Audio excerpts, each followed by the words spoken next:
Imagine yourself at the helm of a ship forged for the impossible. Its engines roar with a force greater than anything ever built, vibrating through the bones of the vessel. You lean forward in the pilot's seat as numbers rise on the display before you. Not kilometers per hour, not millions, not billions.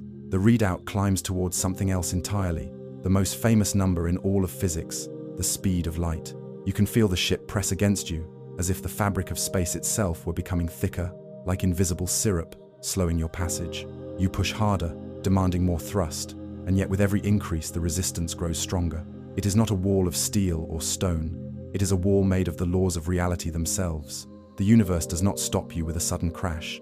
It stops you with a deeper, subtler force, as though space-time is woven with a hidden weave that tightens the faster you move. The closer you approach the speed of light, the more the cosmos seems to push back. Your engines can still ignite, your fuel can still burn, but each burst delivers less return. The increments shrink until they become almost meaningless. The destination is always there, just beyond reach, but forever untouchable. This is the invisible wall, not a wall you can see, not even a wall you can measure directly, but a limit embedded into existence. You can sail through galaxies, you can spiral around black holes, you can drift across cosmic oceans for millions of years, but you cannot cross that barrier. The speed of light is the line in the sand, the threshold the universe itself has drawn. Faster than light travel is not simply forbidden because we have not yet invented the right machine. It is forbidden because the machine itself would demand infinite energy, infinite strength, infinite resources. The barrier is not a problem of engineering, it is the way reality is written. But why? Why should the universe permit black holes that can crush stars into singularities, neutron stars that pack mountains into a teaspoon, and supernovae that outshine galaxies, yet it draws a single hard limit when it comes to motion? Why should light, a stream of massless photons, set the final word on what can and cannot be done? The mystery runs deeper than technology. It runs into the core of physics itself. If you press harder, if you imagine pushing your ship closer to that forbidden frontier, something strange begins to happen. It is not only resistance from your engines or the drag of space. Time itself begins to stretch. The seconds you count on your wristwatch grow longer compared to the seconds of the outside universe. To those watching from far away, your clock ticks slower, your actions stretch out, your movements appear frozen. The faster you travel, the more sluggish your passage through time becomes, until at the limit of light speed, you would appear frozen forever, caught in a single moment from the perspective of the cosmos. This is the first hint that the barrier is not arbitrary. The wall at the speed of light is tied to the very structure of space and time. The faster you go, the more space and time twist themselves around you. It is not a punishment, it is a law, a pattern, a safeguard, ensuring that cause always precedes effect, that time flows in a single direction, that events remain linked by a consistent order. Without it, reality would shatter into paradox. As you imagine pushing harder, something else shifts. Your ship begins to grow heavier, not heavier in the sense of added cargo, but heavier in the sense of energy. Every push adds more mass, more inertia, more resistance. The ship demands more and more energy for smaller and smaller gains in speed. At light speed, the mass would not just be large, it would be infinite. No fuel source in the universe, no matter how vast, could supply the energy required to push even a grain of dust to that velocity. The barrier is not one of convenience, it is absolute, yet the allure remains. Human imagination resists limits. We dream of warp drives, of shortcuts through space-time, of particles that can cheat the rules. We conjure stories of faster-than-light vessels streaking through galaxies, of civilizations leaping between stars, but each story collides with the wall. Each attempt to cross the line forces us back to the same truth. Light is not just illumination, it is the ruler of the universe, the cosmic metronome, the thread that ties space and time into one fabric. The speed of light is more than a number, it is a principle, a geometry of the universe. It defines the horizon of what is possible. It tells particles how they may move. It dictates how causality flows. It shapes the size of the observable universe. Without it, there would be no galaxies, no planets, no living beings to ask these questions. The wall is not only a limit, it is the foundation upon which everything rests. And so, as your ship trembles at the edge of light speed, as space-time itself strains around you, you realize the wall is not your enemy. It is the architecture of existence. It is the invisible boundary that makes reality coherent. But to truly understand why it exists, to see what happens as you push closer and closer, we must follow the journey deeper. We must watch time itself begin to bend and stretch until the familiar flow of seconds starts to fracture. Because the first thing to break as you near the speed of light is not your ship, it is time. Time is the first casualty of speed. Imagine glancing at the small watch on your wrist as your ship surges forward. To you, the seconds tick by in their ordinary rhythm, the sweep of the hands steady and familiar. But to anyone watching from afar, those same seconds stretch into minutes, then hours, then years. The faster you travel, the greater the distortion becomes. What you feel as 1 second might appear to others as a century. In your cabin, everything seems normal. The hum of the engines, the beating of your heart, the thoughts that drift across your mind. But beyond the glass of your viewport, the cosmos sees you as a figure caught in syrup, slowed until nearly still. This strange effect is not an illusion. It is not a trick of perspective. It is a real change in the passage of time itself. Einstein showed that time is not a universal river, flowing evenly for all. Time is elastic. It bends and stretches depending on how you move. At low speeds, the stretching is so small that no one notices. But near the speed of light, the difference becomes cosmic. A traveler who flies close to that limit could journey across galaxies and return home to find that millions of years have passed, while only a handful of days passed for them. Time dilation is not fiction. It is a fact of relativity. The invisible wall begins here, in the strange twisting of time. For if you were ever to reach the exact speed of light, your seconds would not merely slow, they would stop. From the perspective of an outside observer, you would be frozen, locked in an eternal moment. You would never age, never move forward, never reach a new second. Motion itself would end because time would no longer exist for you.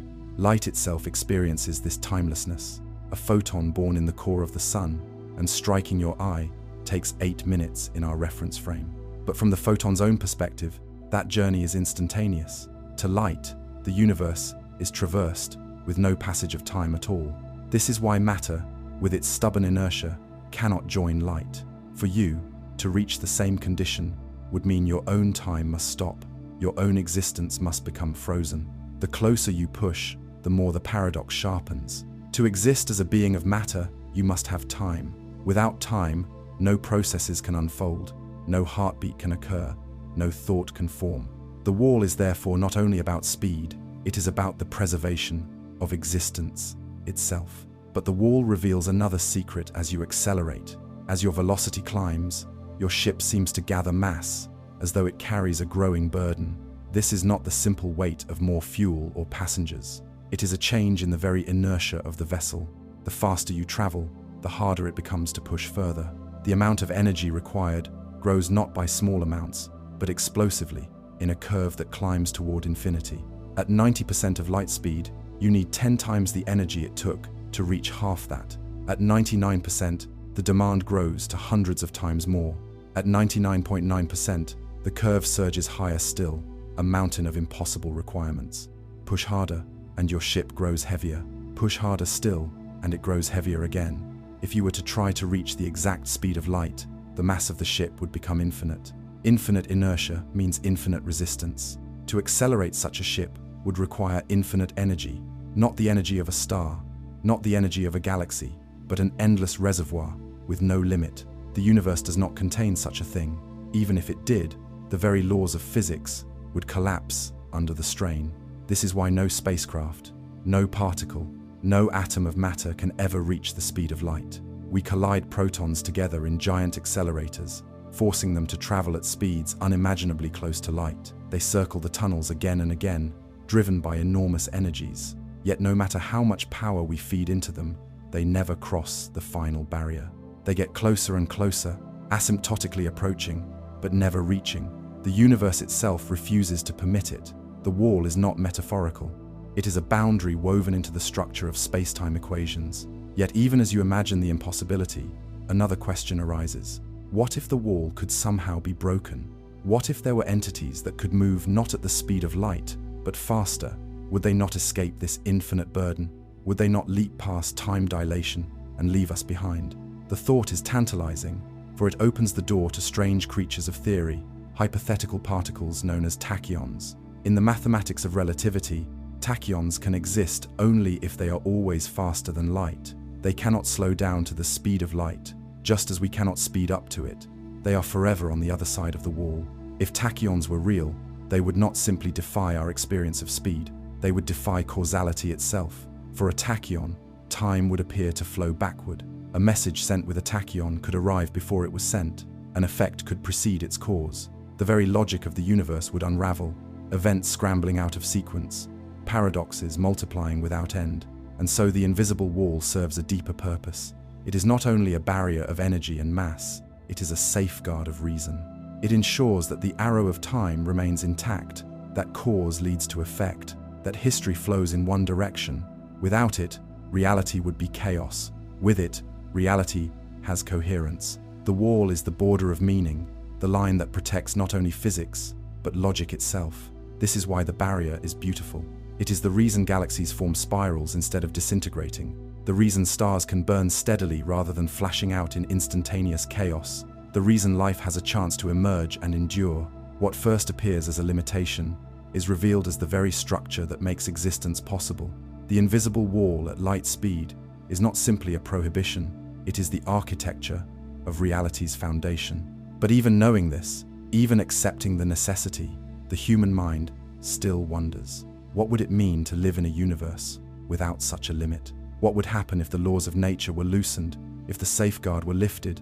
The thought lingers like a shadow. For just as you press your ship toward the forbidden frontier, you cannot help but ask the most dangerous question of all. What happens if the rule is broken? You imagine pushing your vessel further, straining against the wall, daring to enter the forbidden realm. The thought experiment sharpens, and you wonder what the universe would do in response. Would it shatter? Would it allow you to step outside of time? Or would it collapse into paradox around you? The more carefully you follow the logic, the clearer it becomes that the wall is not arbitrary. It is a protection written into the mathematics of relativity. It exists because without it, the sequence of reality would break down. Picture yourself sending a signal across your ship faster than light. The message leaves before it is sent, arriving at its destination before the switch was ever flipped. You reach for a lever and watch a light blink on across the room before your fingers have even touched it. Cause and effect invert, time folds in on itself, and meaning dissolves. This is not just a strange trick of perspective, it is a collapse of causality. If faster than light travel were possible, paradoxes would multiply endlessly. You could receive warnings from futures that never occurred. You could kill your own grandfather before you were born. The logical order of events, the scaffolding of reason, would crumble. And yet, the laws of physics are merciful. They forbid this collapse. By holding us back from breaking the wall, they protect the coherence of the cosmos. We may imagine the paradoxes, we may build equations that play with tachyons, but the real universe holds firm. It does not permit reality to dissolve. The speed of light is not simply fast, it is the anchor of existence. This does not mean there are no mysteries left, for while matter is bound beneath the barrier, space itself is not. The universe can expand faster than light, stretching the fabric of space-time in ways that carry galaxies apart at superluminal speeds. But here, the trick is subtle. It is not objects moving through space that are faster than light. It is the space itself that swells. The galaxies are not racing beyond the wall. They are being carried along by the flow of space-time. The rule remains intact. No traveler, no signal, no piece of matter crosses the barrier. Light still holds authority over all motion through space. This distinction reveals the heart of relativity. It is not simply speed in the ordinary sense that is limited. It is the geometry of space-time that enforces the law. You can stretch the fabric, bend it, twist it, but within that fabric, the speed of light remains the maximum pace at which cause and effect can propagate. The invisible wall is everywhere, binding not just rockets and planets, but the entire history of the cosmos. And so the ship in your imagination steadies at the edge of the impossible. Its engines strain, its mass swells, its time dilates, and yet it never breaks through. The wall holds, silent and invisible, not a material obstruction but a principle. It does not scream at you to stop, it simply makes every step harder until progress itself becomes impossible. You cannot touch the barrier because it is not a thing to touch. It is the very shape of space-time, the very rhythm of time, the very logic of cause and effect. for all our dreams of surpassing it, for all our yearning to cross it. The wall is the reason we exist to dream at all. Without it, galaxies would not have coalesced, stars would not have burned in steady fusion, planets would not have cooled to bear life, and minds would not have arisen to ask why. The universe would have been a chaos of unbound motion, without order, without sequence, without continuity. The wall is the architecture that allows the cosmos to endure. The question then changes. Instead of asking why we cannot go faster than light, we ask why the universe chose to write itself with this limit. And the answer is profound. The limit gives structure, gives causality, gives time a direction. It is the thread that ties yesterday to today and today to tomorrow. It is the foundation of memory and hope. It is the invisible wall that makes reality possible. As your ship drifts in this thought experiment, trembling on the brink of the impossible, you realize the wall is not there to imprison you. It is there to hold the universe together. It is not the enemy of exploration. It is the guardian of meaning. The speed of light is the line that shapes the cosmos, the rhythm that makes time flow, the rule that turns chaos into story. And so the chapter closes where it began, with the image of a vessel pressing against the limit. Engines roar, space-time resists, time stretches, mass grows heavy, paradox looms. Yet the barrier never breaks. The wall remains invisible and absolute, the most mysterious and most essential law of all. To understand why nothing can travel faster than light is to understand why reality itself does not unravel. It is the first and greatest truth written into the cosmos, the hidden architecture that everything else depends on. The wall stands, and to move further in our journey, we must turn to the next truth. For if time bends and breaks as we near the limit, then the very meaning of existence begins to change. The next step is to watch as the seconds themselves stretch into eternity, as the flow of time becomes strange. To follow the wall deeper, we must step into the fracture where time begins to break. You sit in the cabin of your imagined ship, the hull trembling as the engines pour fire into the void, the numbers on your console edge ever closer to the ultimate mark, and something strange begins to unfold. Not outside the ship, but inside your very experience. The seconds on your wristwatch tick by as usual, but beyond the viewport, the universe is no longer playing by familiar rules. You glance at a distant star, a steady beacon shining through the darkness, and realize that from its perspective, you are beginning to stretch like taffy across time. To you, nothing feels different. Your heart still beats in the rhythm you have always known. The instruments in the cabin still chirp and buzz in their usual cycles. But far away, to an observer watching you, the story is utterly alien. They would see your ship moving slower with each passing instant. Your gestures, your movements, your blinking eyes would all appear drawn out, as though the universe itself had thickened around you. To them, your watch ticks not once every second, but once every minute, once every hour, once every century, depending on how close you edge toward the speed of light. This is the phenomenon Einstein described, the bending of time known as time dilation. It is not a visual trick, it is not a misunderstanding, it is the genuine way time behaves when confronted with speed. At low velocities, the difference is invisible, so subtle that centuries of humanity never noticed. But as you approach the barrier, the effects grow undeniable. Time itself slows for the traveler. What you feel as ordinary seconds become longer and longer from the outside. The closer you draw to the speed of light, the deeper the divide becomes. If you could somehow sustain 99% of light speed, a journey that lasted a single year for you would mean 7 years had passed for the observers you left behind. At 99.9%, 1 year for you might mean decades outside. Push harder, and the gap grows grotesque. A few days for you become centuries for others. The closer you approach the wall, the greater the chasm between your clock and the cosmos. And yet for you, it feels as though nothing has changed. You age normally, you count time normally. Your shipboard life unfolds in the same rhythm. The paradox is only visible when you compare frames of reference, when you imagine returning to the world you left behind. If you launched on a voyage near the speed of light and returned to Earth after what you experienced as a decade, you might step back onto the soil to discover tens of thousands of years had passed. Civilizations had risen and fallen, and the planet was no longer the one you remembered.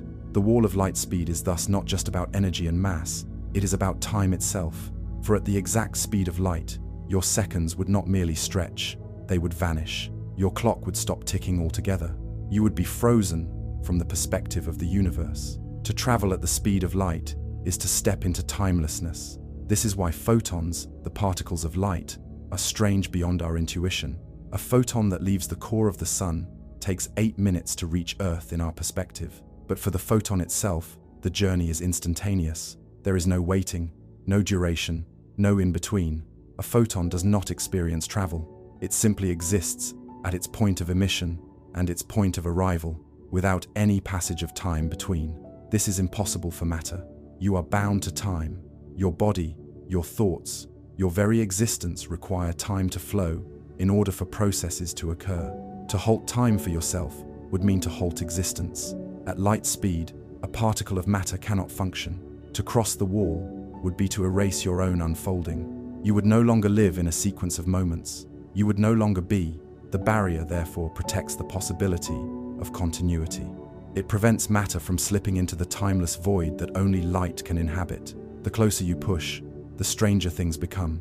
The universe outside rushes past at greater and greater speeds. Stars that once twinkled gently now streak into distorted patterns. The light from ahead grows bluer, compressed into higher and higher energies, while the light from behind stretches into deep red, lengthening beyond visibility. Space itself appears to warp around your vessel, as though the cosmos is bending in response to your flight. You are not merely moving faster, you are rewriting the way the universe reveals itself to you. And while you feel the seconds tick evenly, you know they are not even in truth. You are slipping through time in a tilted angle, cutting across the fabric of space-time in a path that bends the flow. It is as though you are taking a shortcut across the temporal landscape, moving forward in your own sense of rhythm, while the rest of the universe races ahead without you. This is the heart of relativity, that time and space are not separate, but woven together into a single cloth, and when you pull on one, you stretch the other. The invisible wall looms closer with every burst of your engines. The harder you push, the more warped time becomes. The universe outside your window races toward an unimaginable future, while you remain in the present, trapped in your own pace. To you, the journey might be short. To the cosmos, it could span ages. The paradox sharpens with every fraction of light speed you add. You begin to realize that approaching the limit is not like approaching an ordinary threshold. It is like falling into a different kind of existence, where the meaning of time itself begins to dissolve. And in that moment, you understand why faster than light travel is not merely forbidden, but impossible. For to break the barrier is to break time. To move beyond light speed is to move beyond causality, beyond order, beyond the very sequence of moments. The wall is not simply a speed limit. It is the frame that holds the universe's story together. Without it, the story cannot be told. Yet the mind resists. Even knowing the truth, you cannot help but dream. What if there were a loophole? What if some path existed to slip around the wall rather than through it? Could there be shortcuts through space-time, hidden passages that let us cross distances without ever truly breaking the law? Could we ride on the fabric of the universe itself, bending it to our will, stepping across vast gulfs in a single moment? The questions linger, teasing the imagination, and they prepare the stage for the next revelations. For the wall at the speed of light is only the beginning. As we press harder, another transformation unfolds, one even more relentless than the slowing of time. If time begins to fracture, so too does matter. The weight of everything begins to rise toward infinity, and it is there, in the crushing burden of mass, that the full power of the wall reveals itself. You lean back in your chair, staring at the console as the seconds tick away in their stubborn rhythm. The hum of the ship feels steady, the air recyclers hiss with their quiet breath. The glow of the displays flickers in ordinary pulses. Nothing seems out of place, but you know better now.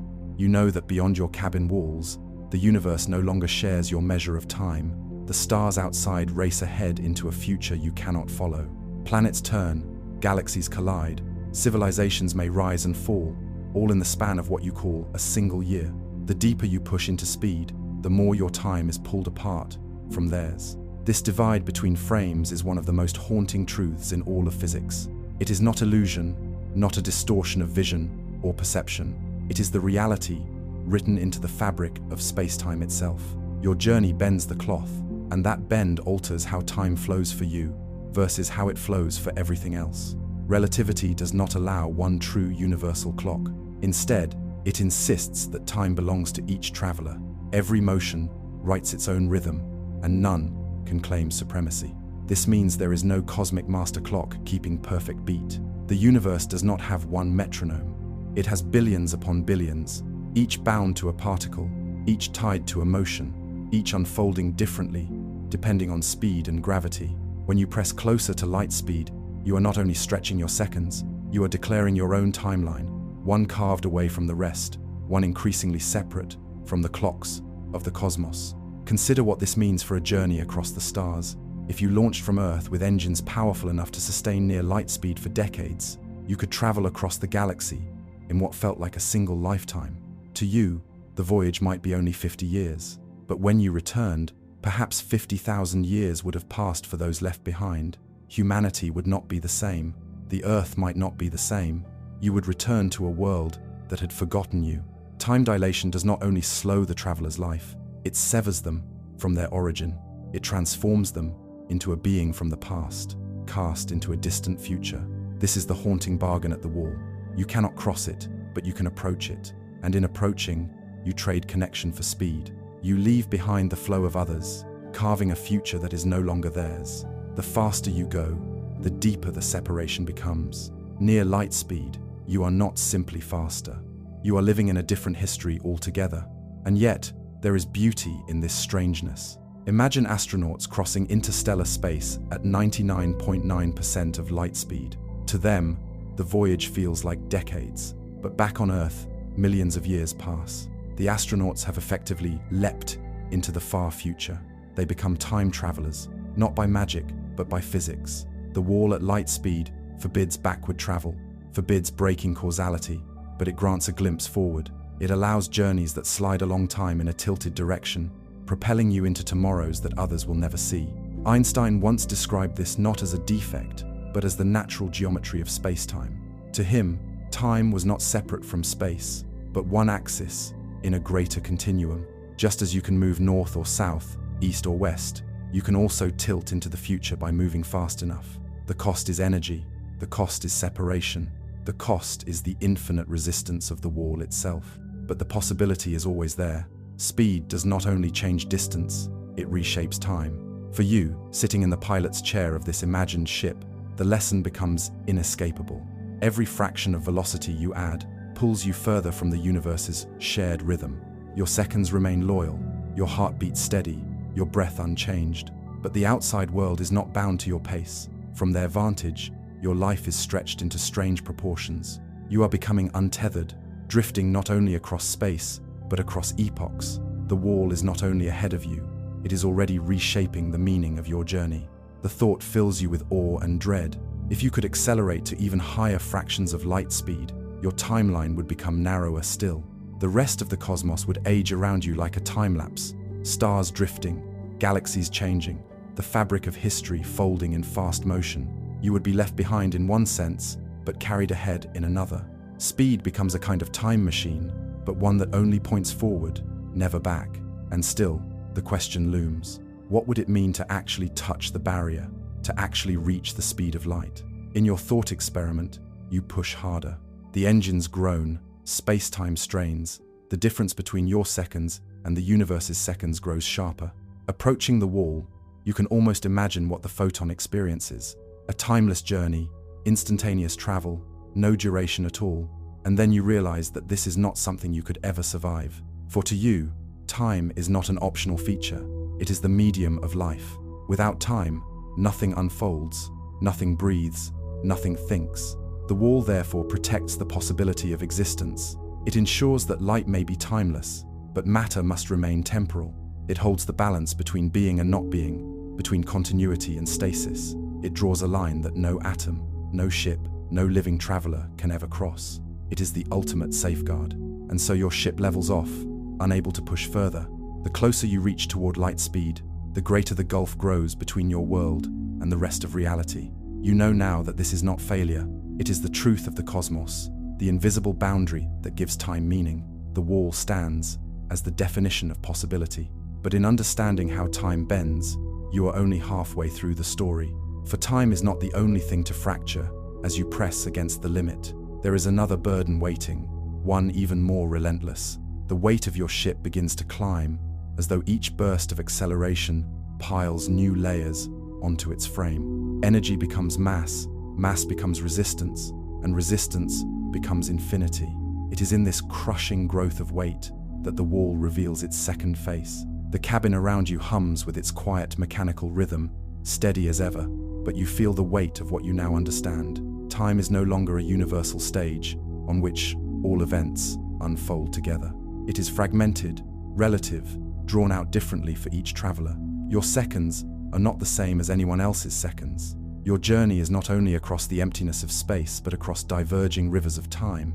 The invisible wall you pursue is reshaping your very existence long before you reach it. You think of Earth, far behind you. To you, the departure was recent, your memories of the launch fresh in your mind. But as your velocity climbs, you know that for the people you left behind, more and more years are racing past. While you eat a single meal, entire seasons roll across the world. While you sleep for one night, empires might rise and fall.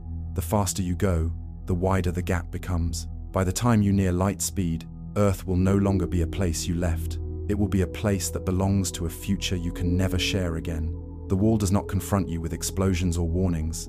It confronts you with this haunting truth, that to approach it is to sever your thread of history from the histories of all others. The deeper you lean into speed, the lonelier you become, not only in distance but in time itself. You are being carried into a future that no one else can reach with you. The cost of pressing against the wall is isolation from everything familiar, and yet this is also a gift. It means that physics has built into its structure a kind of one-way time machine. By accelerating, you can leap into the future, skipping centuries in what feels to you like mere hours. This is no fantasy of paradoxes or altered pasts. This is the true geometry of the cosmos. Travelers who move close to light speed become witnesses of the distant future. They carry the present with them, then unfold into ages no one else will ever live to see. But this gift is bound tightly by the law. You cannot choose to step backward. You cannot return to earlier moments. The wall forbids it, and in doing so, it protects the coherence of reality. Without the barrier, effects could precede causes, signals could arrive before they were sent, and the chain of reason would unravel. The universe defends itself against such collapse by locking the arrow of time in place. Faster than light motion would snap that arrow, and so it remains impossible. The ship in your imagination steadies near the impossible limit. Time around you stretches beyond recognition. You watch the universe outside blur and distort, galaxies sweeping past in accelerated dance. You can almost sense what a photon knows, existing without duration, experiencing no interval. But you are not a photon. You cannot inhabit timelessness. You need the flow of seconds for thought, for breath, for life. That flow cannot stop without erasing what you are. The barrier is therefore not cruelty, it is necessity. Your mind drifts to the image of countless beams of light, photons traveling the void. Each one makes its journey in no time at all from its own perspective, leaping instantly from star to star, from sun to eye, from galaxy to telescope. Light alone inhabits this strange condition. Light alone exists at the speed of timelessness. Matter can only approach, never join. The universe is partitioned into two realms, the timeless realm of light and the temporal realm of matter.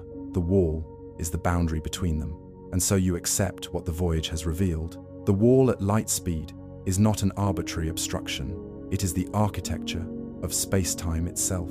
It bends your seconds, stretches your years, and ties your fate to a rhythm distinct from the rest of the cosmos. It transforms speed into time travel, distance into duration, and motion into a reshaping of reality.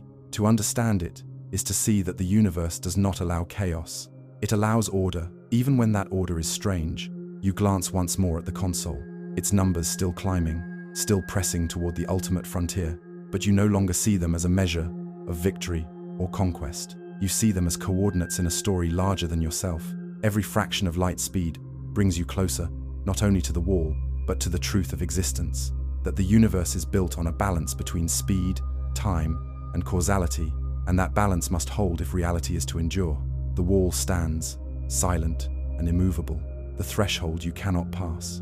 But in pressing against it, you have glimpsed the deeper nature of time. You have seen how the seconds can stretch and fracture, how the river of history can split into many streams, how the very experience of being alive depends on never quite reaching the other side. The speed of light is not simply a number in physics.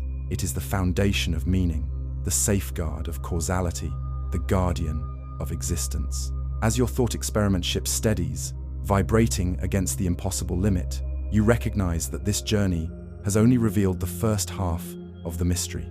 Time bends, stretches, and begins to break as you approach the wall, but the other half of the story waits in the growing resistance beneath your vessel. For if time is warped by velocity, then so too is mass, and as speed grows, mass becomes an ever heavier burden, a weight that climbs toward infinity. The next step in the journey is to follow that weight, to feel the crushing demand for energy, and to discover why the wall is not just about time, but about the weight of infinity itself. Your ship pushes harder, engines growling as though they could claw at the fabric of reality itself. You already know that time has begun to stretch, bending in strange ways as you near the wall of light speed.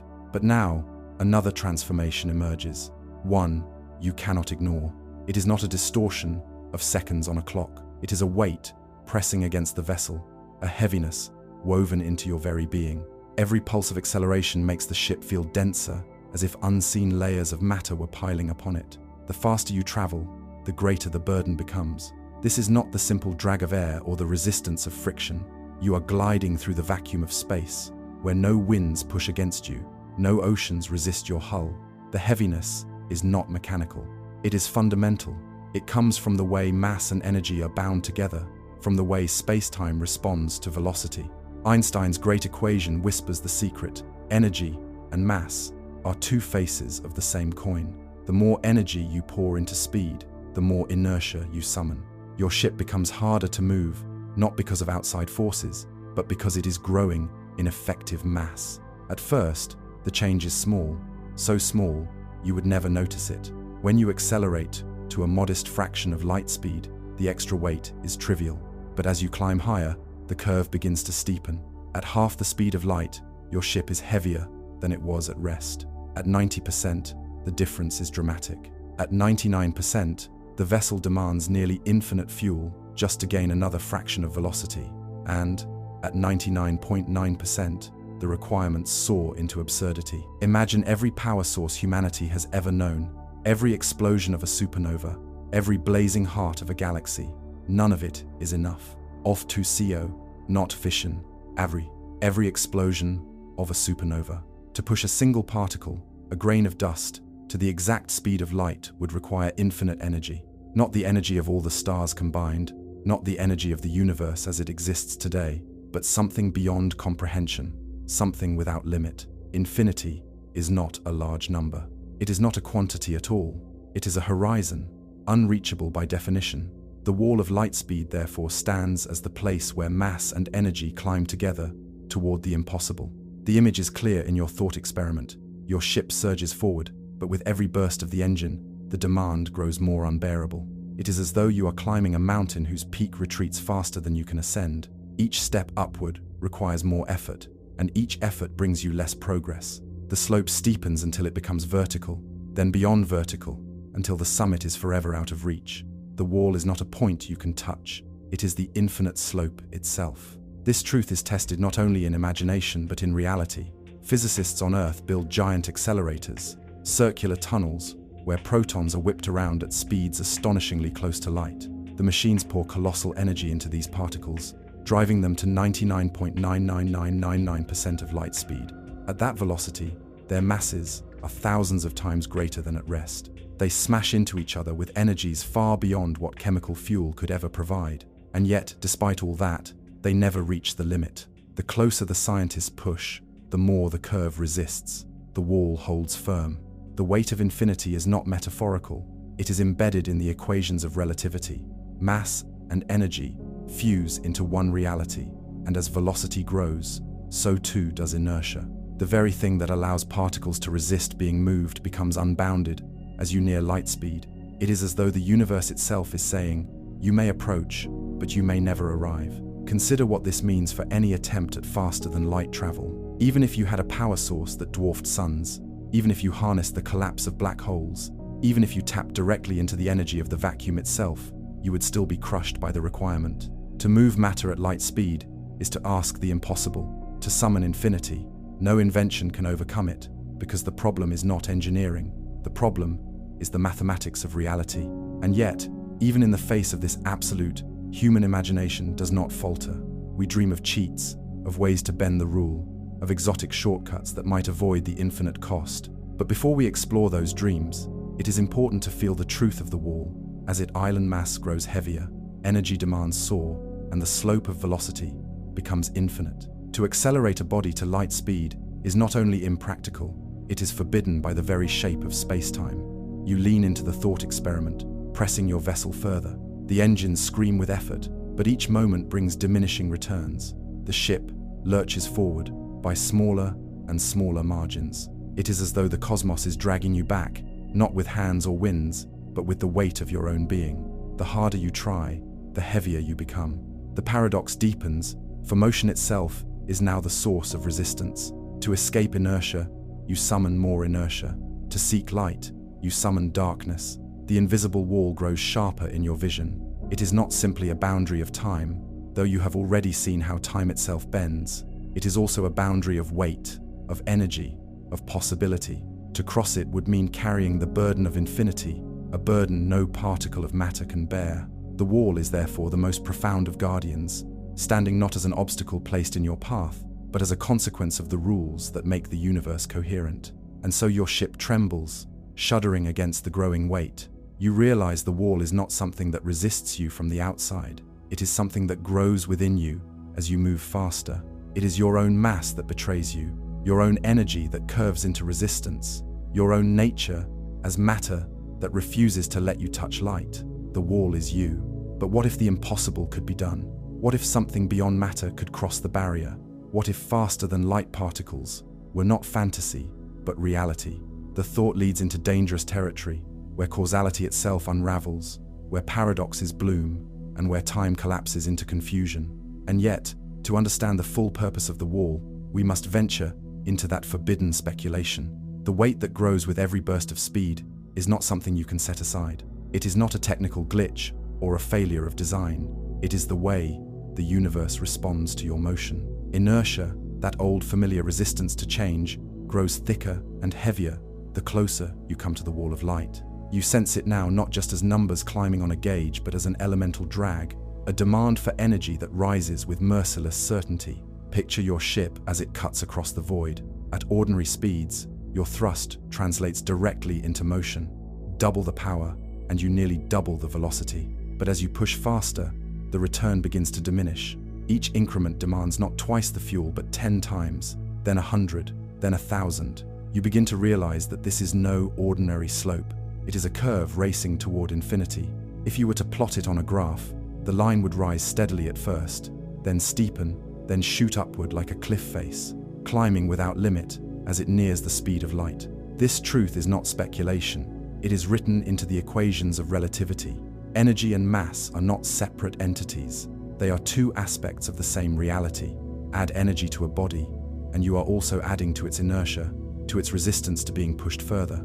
The very fuel you pour into your engines comes back as weight pressing against you. It is a feedback loop in which your own effort makes the climb harder, where your own energy becomes the wall you cannot breach. Consider a single proton in a particle accelerator. Engineers drive it around a ring at speeds so close to light that the difference is measured not in whole numbers, but in decimals stacked one after another. The particle's mass swells to thousands of times its rest value. Its inertia becomes a giant compared to the quiet proton sitting still on a laboratory bench. It carries with it the energy of an oncoming train, even though it is smaller than an atom, yet it never crosses the final line. No matter how much power is poured into it, the wall remains out of reach. This experiment is a window into the fate of your imagined ship. If even a proton cannot be pushed past the barrier, how could a vessel with engines and passengers and mass beyond measure ever hope to succeed? The wall is not negotiable. It does not bend for scale. It does not yield to ingenuity. It simply stands where infinity begins, and infinity cannot be bought with more fuel. The idea of infinite mass is more than a mathematical curiosity. Imagine what it would mean if you somehow reached it. Your ship would become heavier than galaxies, heavier than the observable universe. Every attempt to accelerate it further would collapse under its own impossibility. Even the fabric of space-time could not sustain such a contradiction. The equations do not allow it, because the universe does not allow it. The concept itself breaks the logic of physics, and so reality forbids it absolutely. In this way, the weight of infinity becomes another expression of the invisible wall. You have already seen how time slows and begins to fracture. Now you see how energy grows without end, piling mass upon mass until the climb is impossible. The wall is two-sided, one face guarding the flow of time, the other guarding the balance of mass and energy. Both are expressions of the same truth, that the speed of light is not a goal to be surpassed, but a limit that defines what is possible at all. But human imagination rarely accepts final answers. Even as the mathematics insists, we dream of what lies beyond. Could there be entities that are not bound by this rising weight? Could there be particles that begin not slower than light but faster, living forever on the far side of the wall? Physics has given these shadows a name: tachyons. They exist only in theory, but they reveal what would happen if the barrier were ever crossed. For tachyons would not simply outrun light, they would run backward through time.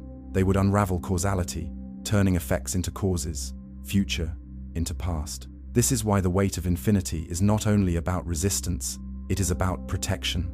The wall does not merely exhaust your engines, it shields reality from paradox. It ensures that matter remains bound to causality, that the arrow of time points forward, that history does not collapse into chaos. Without the rising burden, without the infinite slope, faster than light travel would be a doorway into contradiction. The wall is therefore not cruelty, it is coherence. Your ship shudders against the weight, engines straining, every molecule trembling with the demand for more energy, and you know, finally, that there is no way through.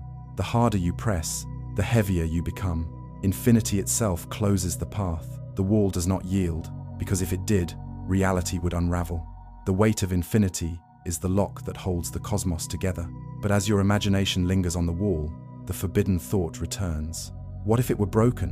What if some path existed, some hidden key, some loophole that let you step beyond? What if tachyons were more than whispers in the equations? What if causality itself could be bent or even broken? To grasp the full meaning of the wall, you must step into the speculation, into the world of impossible particles and paradoxes where the rule no longer holds. The ship in your mind quivers against its own growing inertia.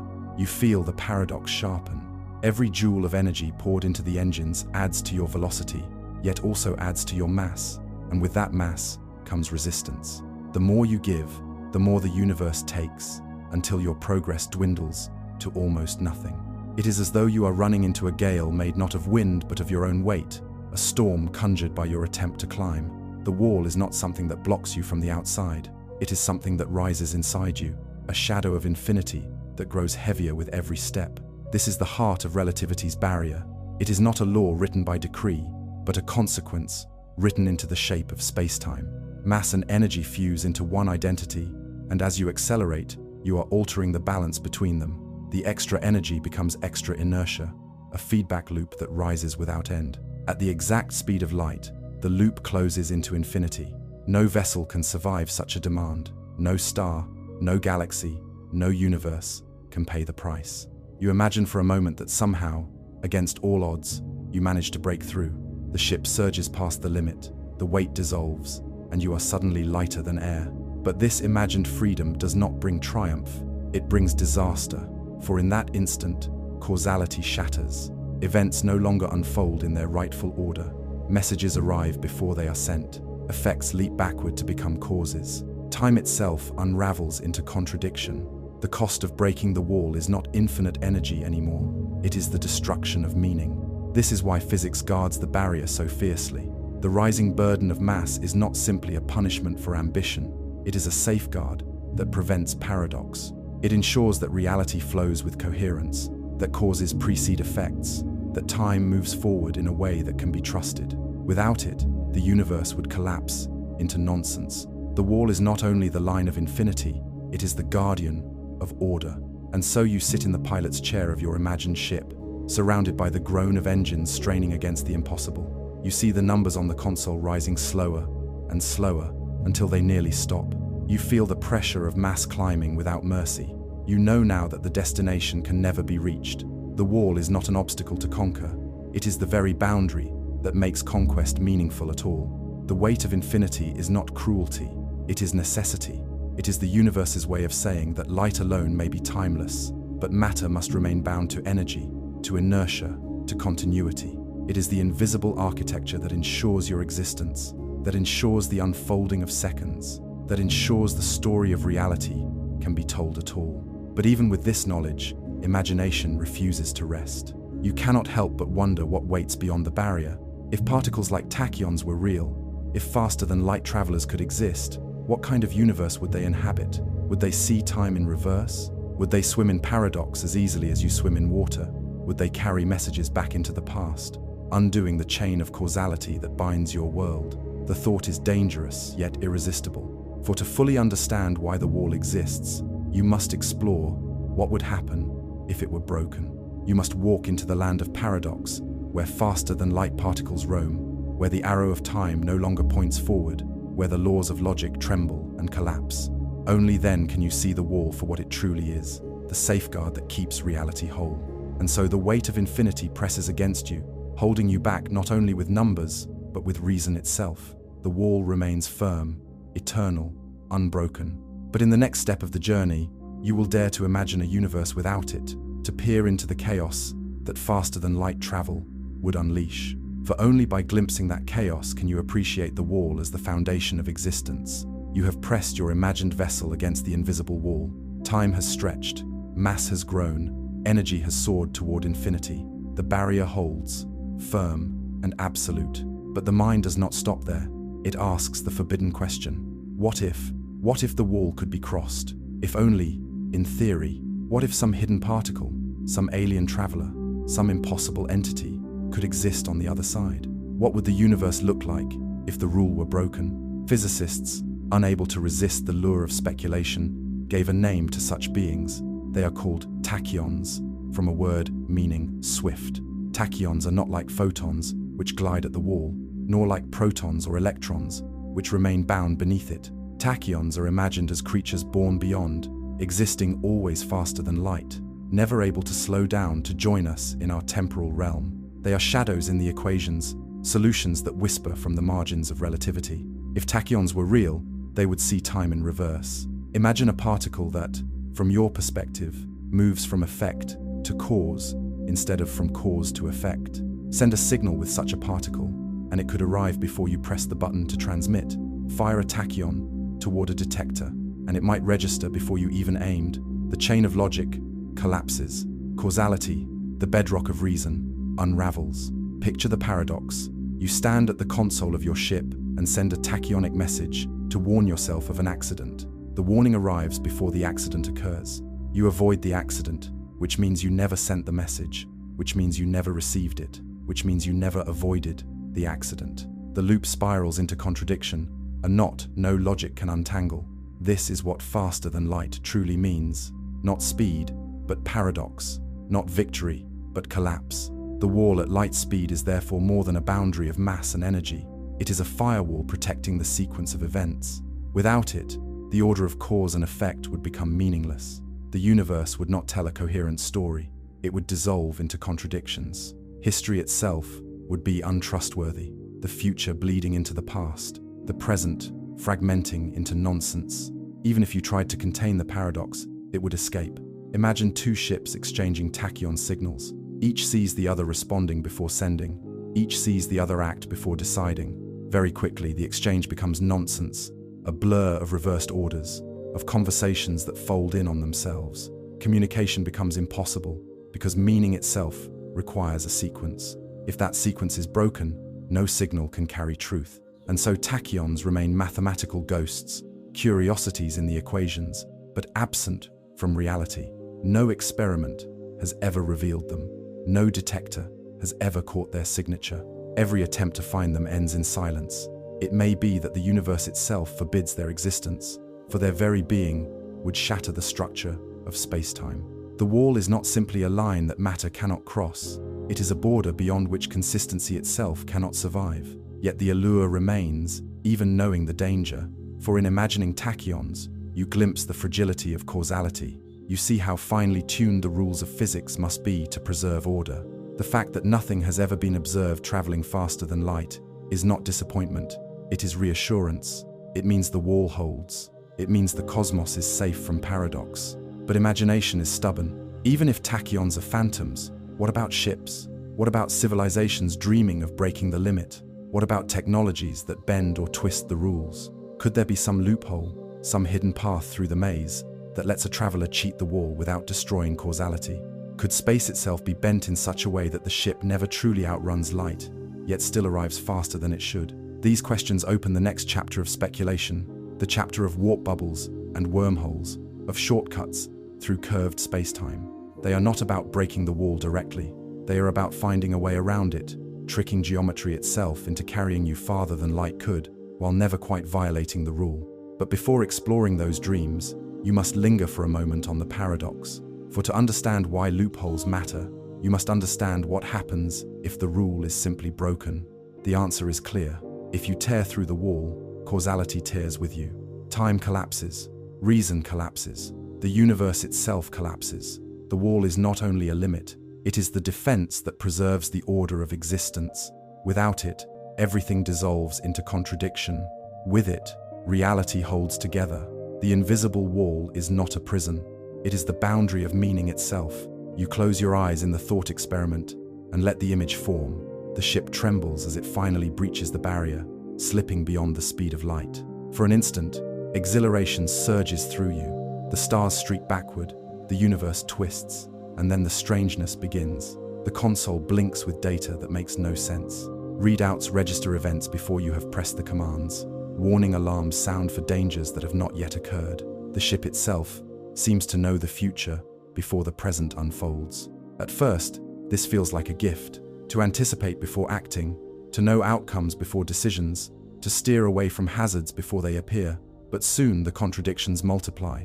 If you know the outcome, your decision changes. If your decision changes, the outcome changes. The loop feeds back on itself until the concept of decision itself dissolves. You are no longer a captain steering through time.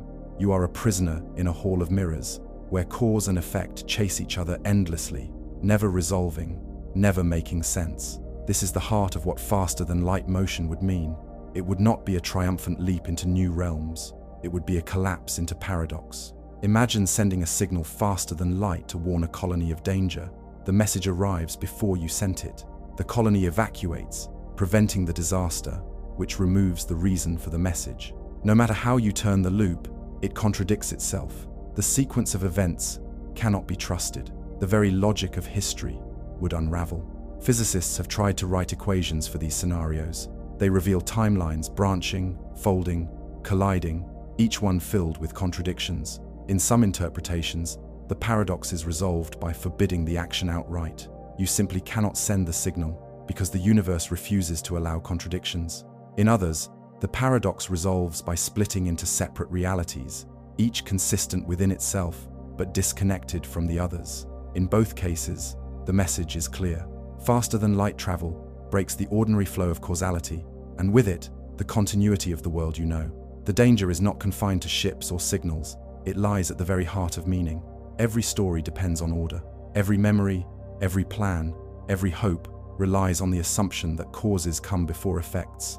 Without that arrow, sentences collapse, choices collapse, existence itself collapses.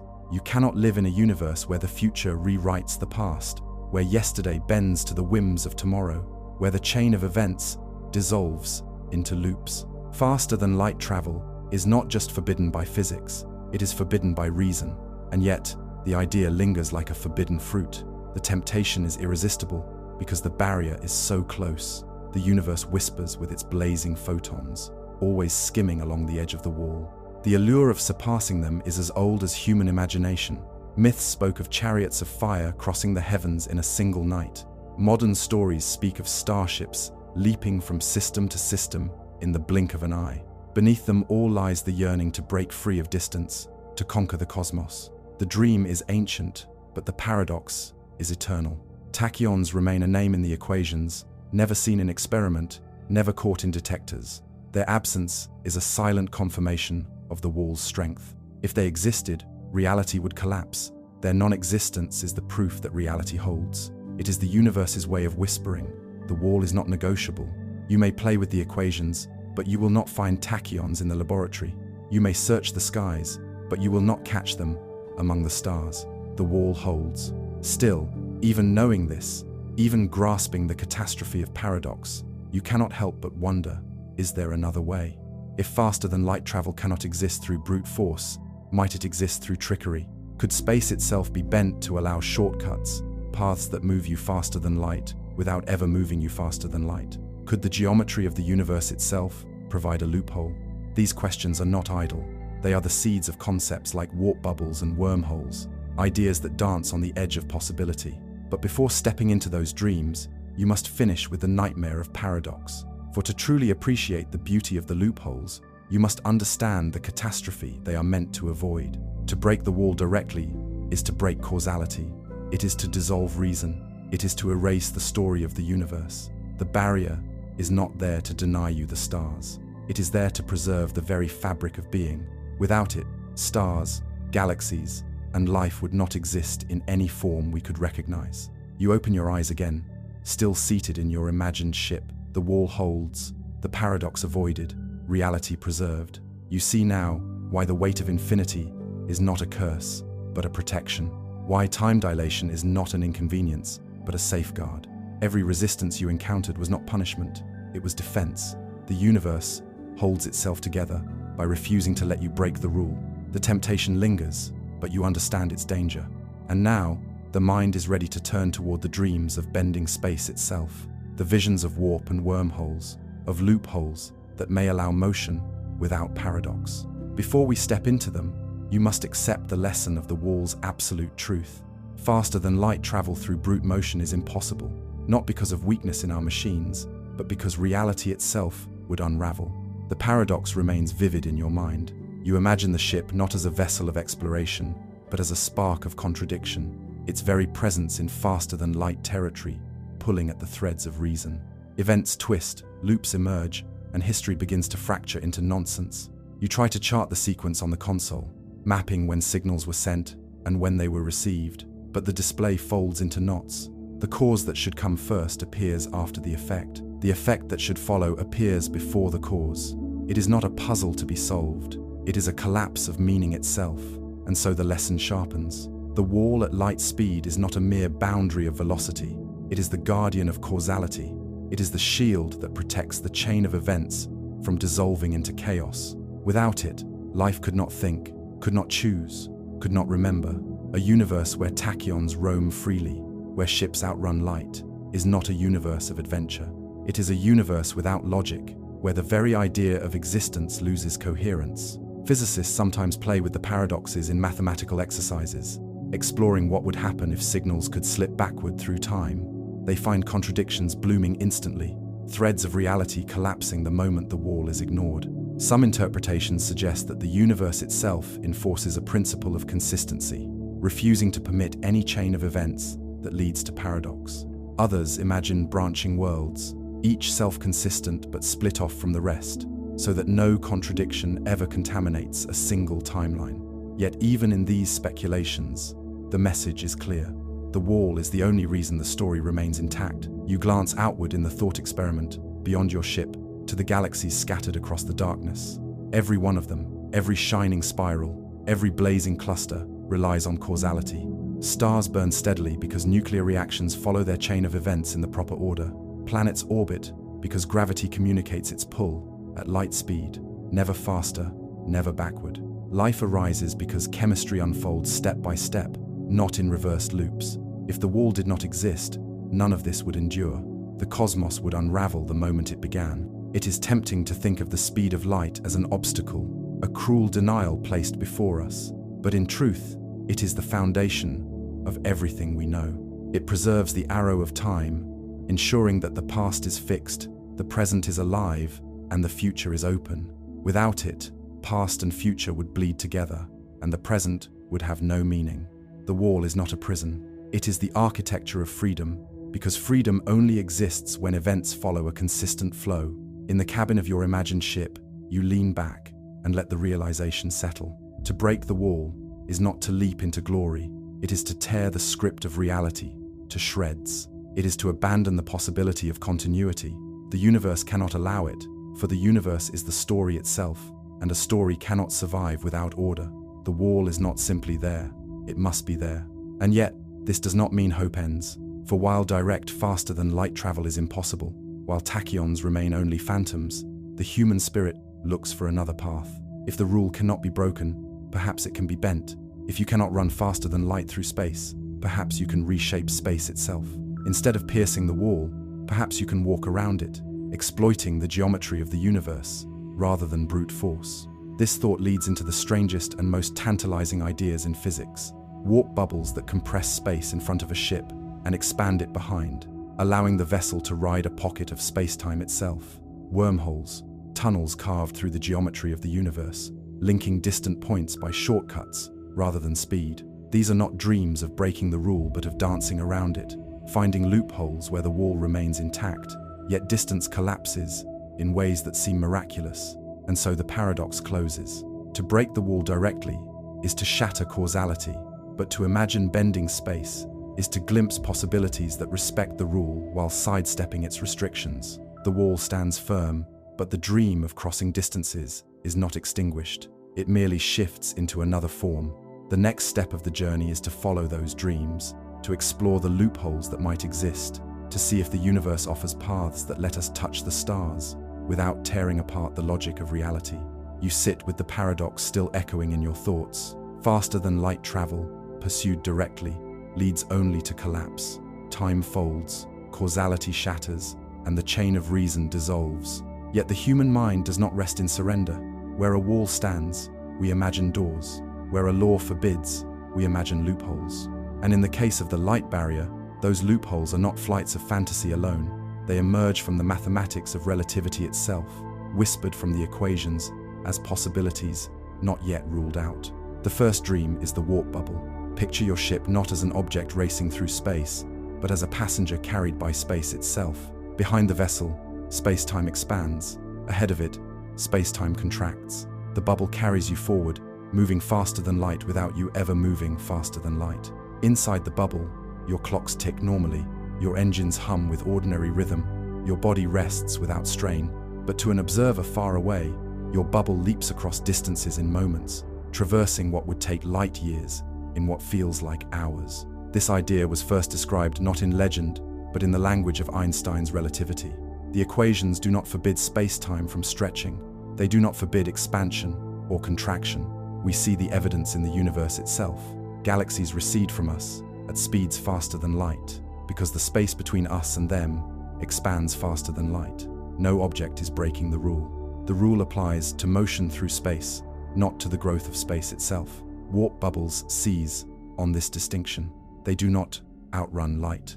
They bend the stage beneath the runner's feet. Another dream flows from the same mathematics. Wormholes.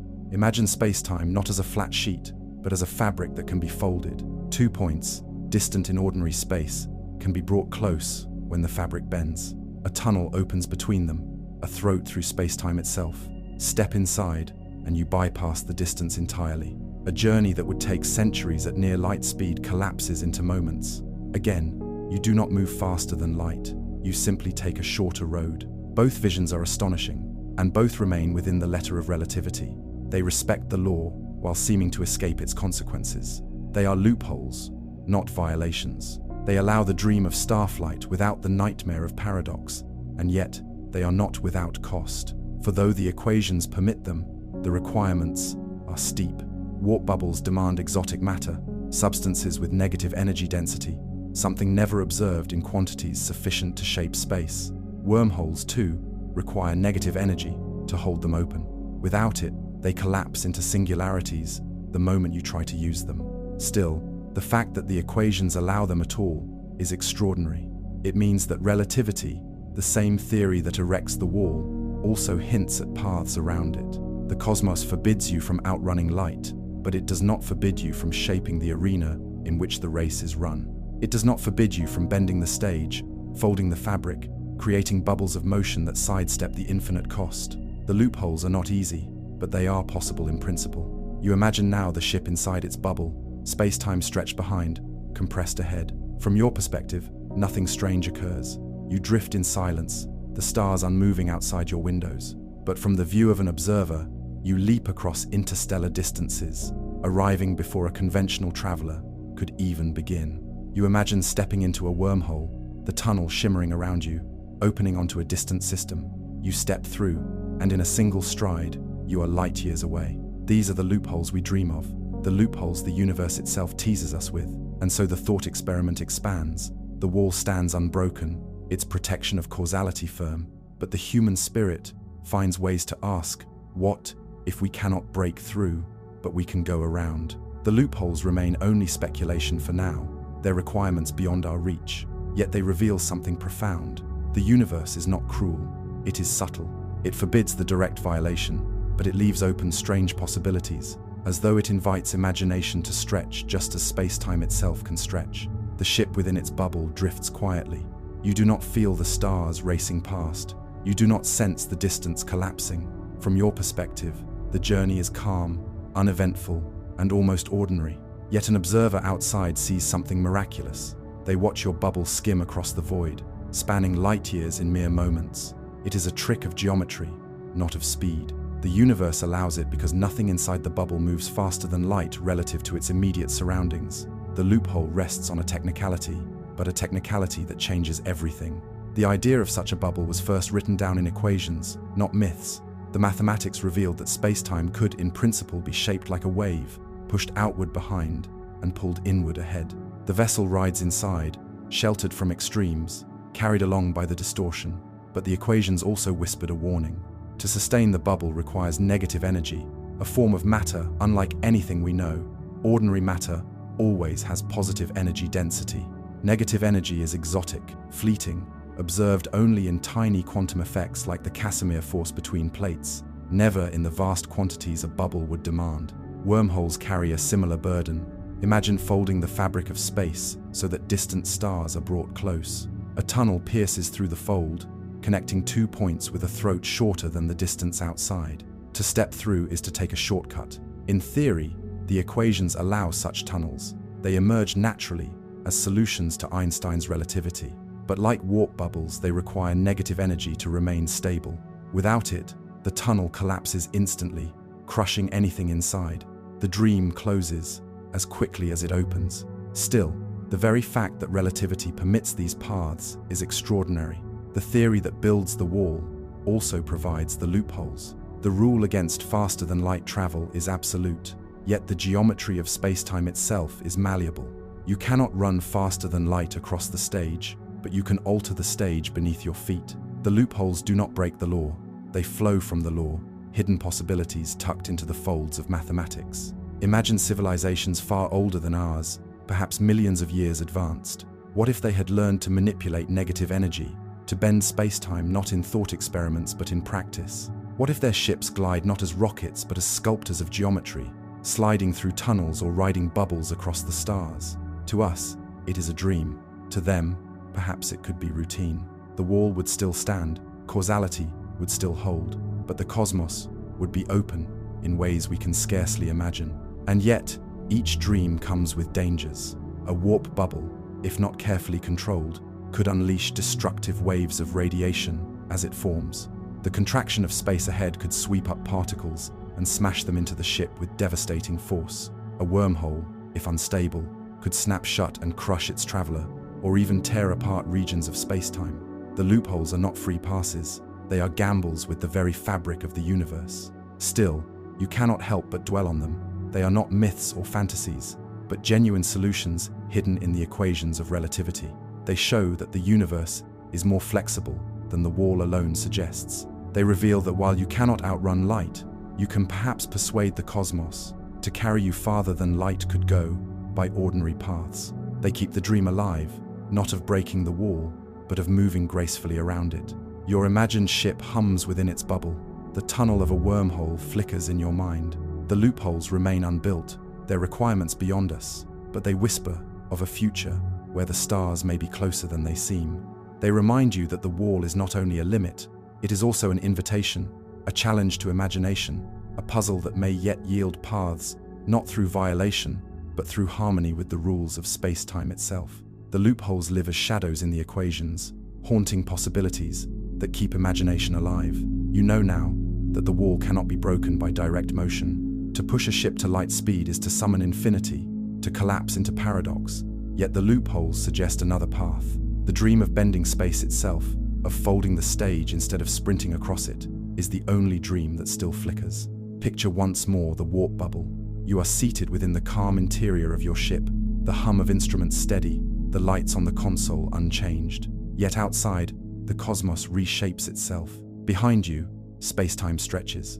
Ahead of you, space-time shrinks. The bubble rides the distortion, gliding forward not because you moved faster than light, but because the universe itself carried you.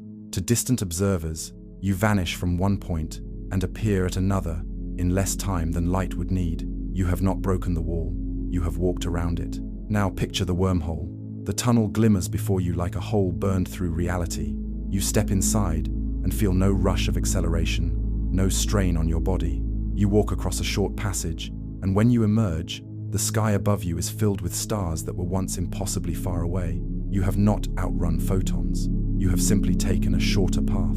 The wall remains untouched, yet the destination has been reached. These visions are fragile. The requirements are immense. Negative energy, exotic matter, stability against collapse. These are challenges that loom like mountains before us. But the loopholes remain open in principle. The mathematics does not forbid them. And that single truth is enough to keep wonder alive. The universe is not sealed. It is complex, intricate, subtle. It denies direct conquest, but it does not deny ingenuity. The danger, of course, is that loopholes are not without cost. A warp bubble may sweep up radiation in front of it, unleashing destruction when it slows. A wormhole may tear itself apart in violent collapse, if not perfectly stabilized. Exotic matter itself, if ever harnessed, may come with dangers we cannot yet fathom. To play with the geometry of space-time is to play with forces as vast as the universe itself. The loopholes are not safe doors, they are perilous thresholds. And yet, the imagination returns to them, again and again. They are the hope that the wall is not a dead end, but a challenge. They are the reason physicists sketch equations of negative energy and engineers whisper of quantum fields. They are the dreams that science fiction has woven into myth, but grounded in the mathematics of relativity. They stand as proof that the cosmos, while bound by its laws, may still offer paths hidden in the folds of those very laws. In your thought experiment, you let your ship drift free of the bubble, step out of the wormhole, and return to the ordinary void. The wall is still there, invisible and unbroken, but you now see it differently. It is not the enemy of travel. It is the framework within which loopholes can exist. It is the boundary that makes geometry matter. Without it, the universe would collapse into paradox. With it, the universe can bend and stretch and twist in subtle ways that allow imagination to play.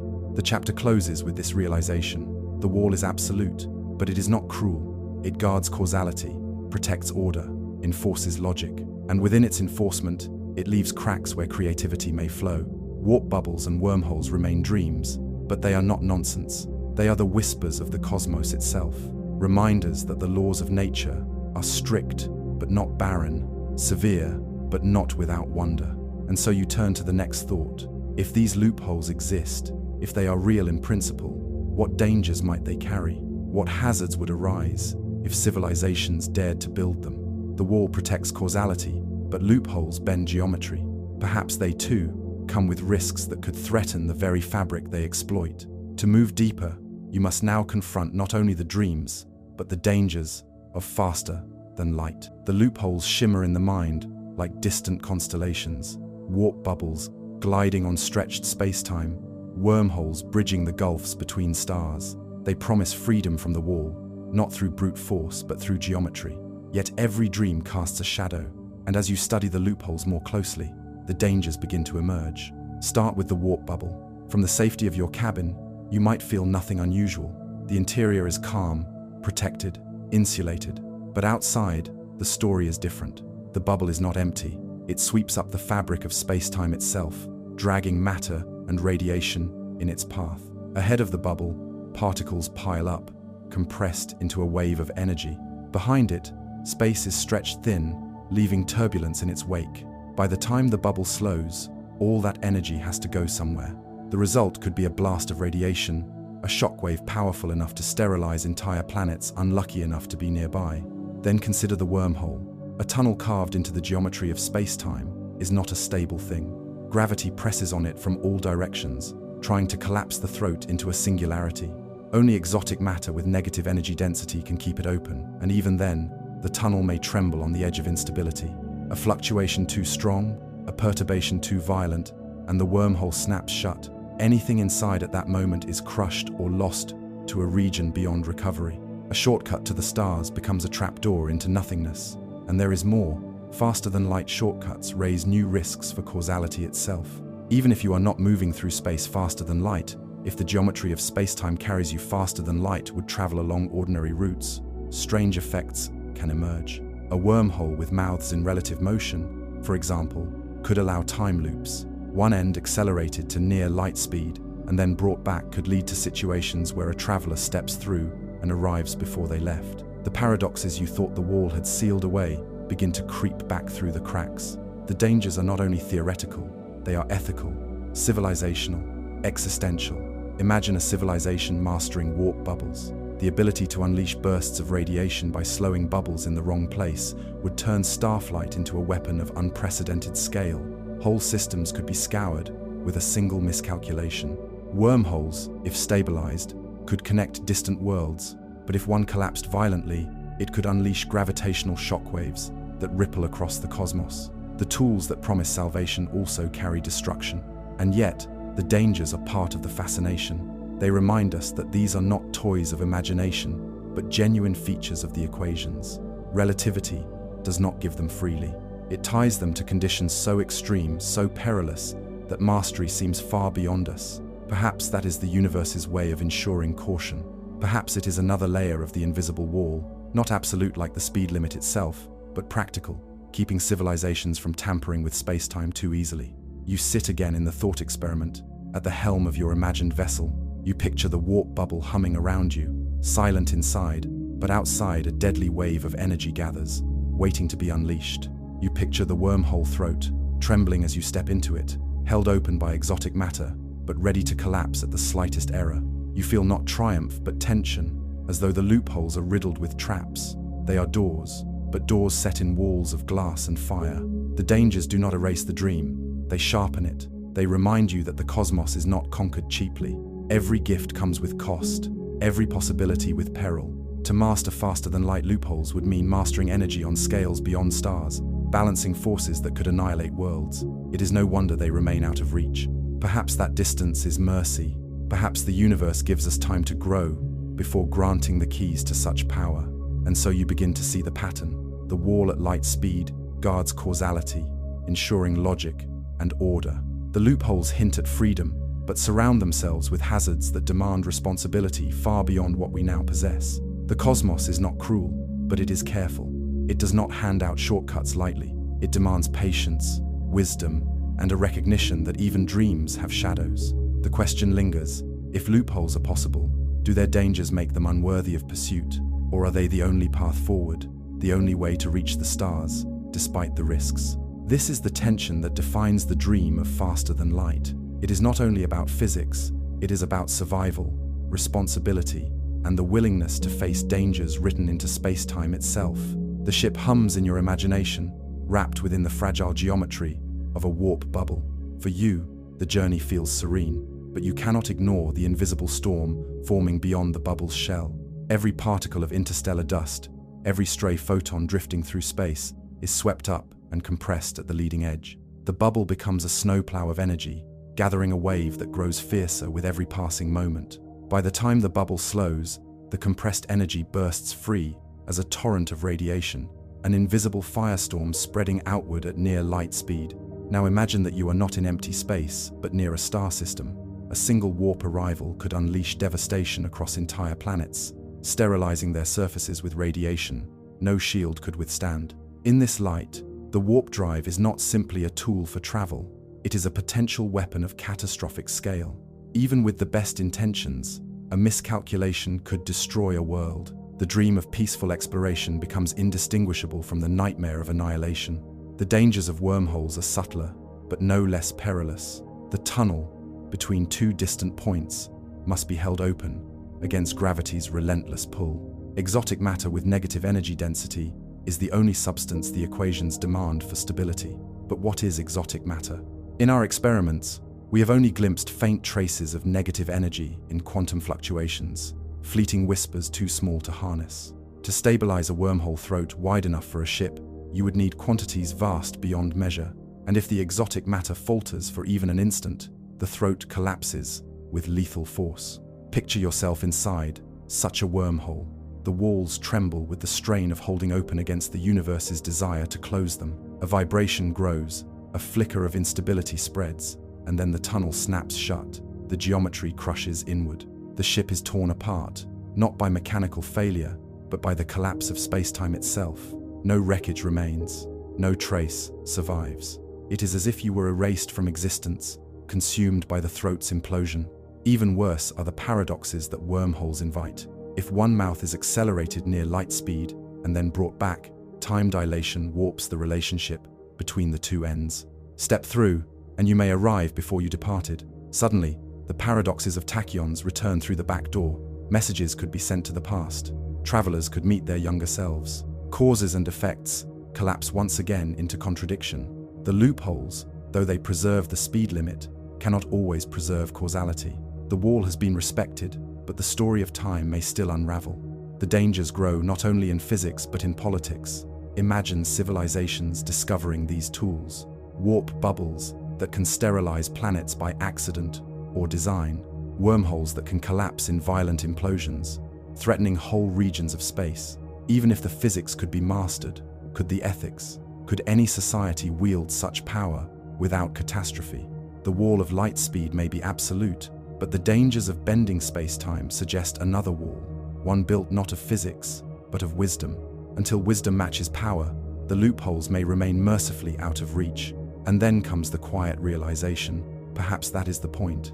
The universe allows the loopholes in principle, but ties them to requirements so extreme they remain beyond us. It is as if reality itself has placed a lock on the door, one that demands not only technical brilliance, but maturity, exotic matter, negative energy, precise control over space-time. These are challenges on a scale that may take civilizations millions of years to solve. Perhaps the dangers exist, not as barriers, but as tests. Only those who can wield the tools with restraint deserve to pass. You let your ship drift free of the bubble in your imagination, stepping back from the trembling throat of the wormhole. The dangers loom too large to ignore. Faster than light travel may not break the wall directly, but the loopholes carry perils of their own. They are not free gifts. They are temptations wrapped in risk, each one as likely to destroy as to save. And yet, despite the hazards, the dream lingers. The wall is absolute, but the loopholes glimmer like stars in the distance.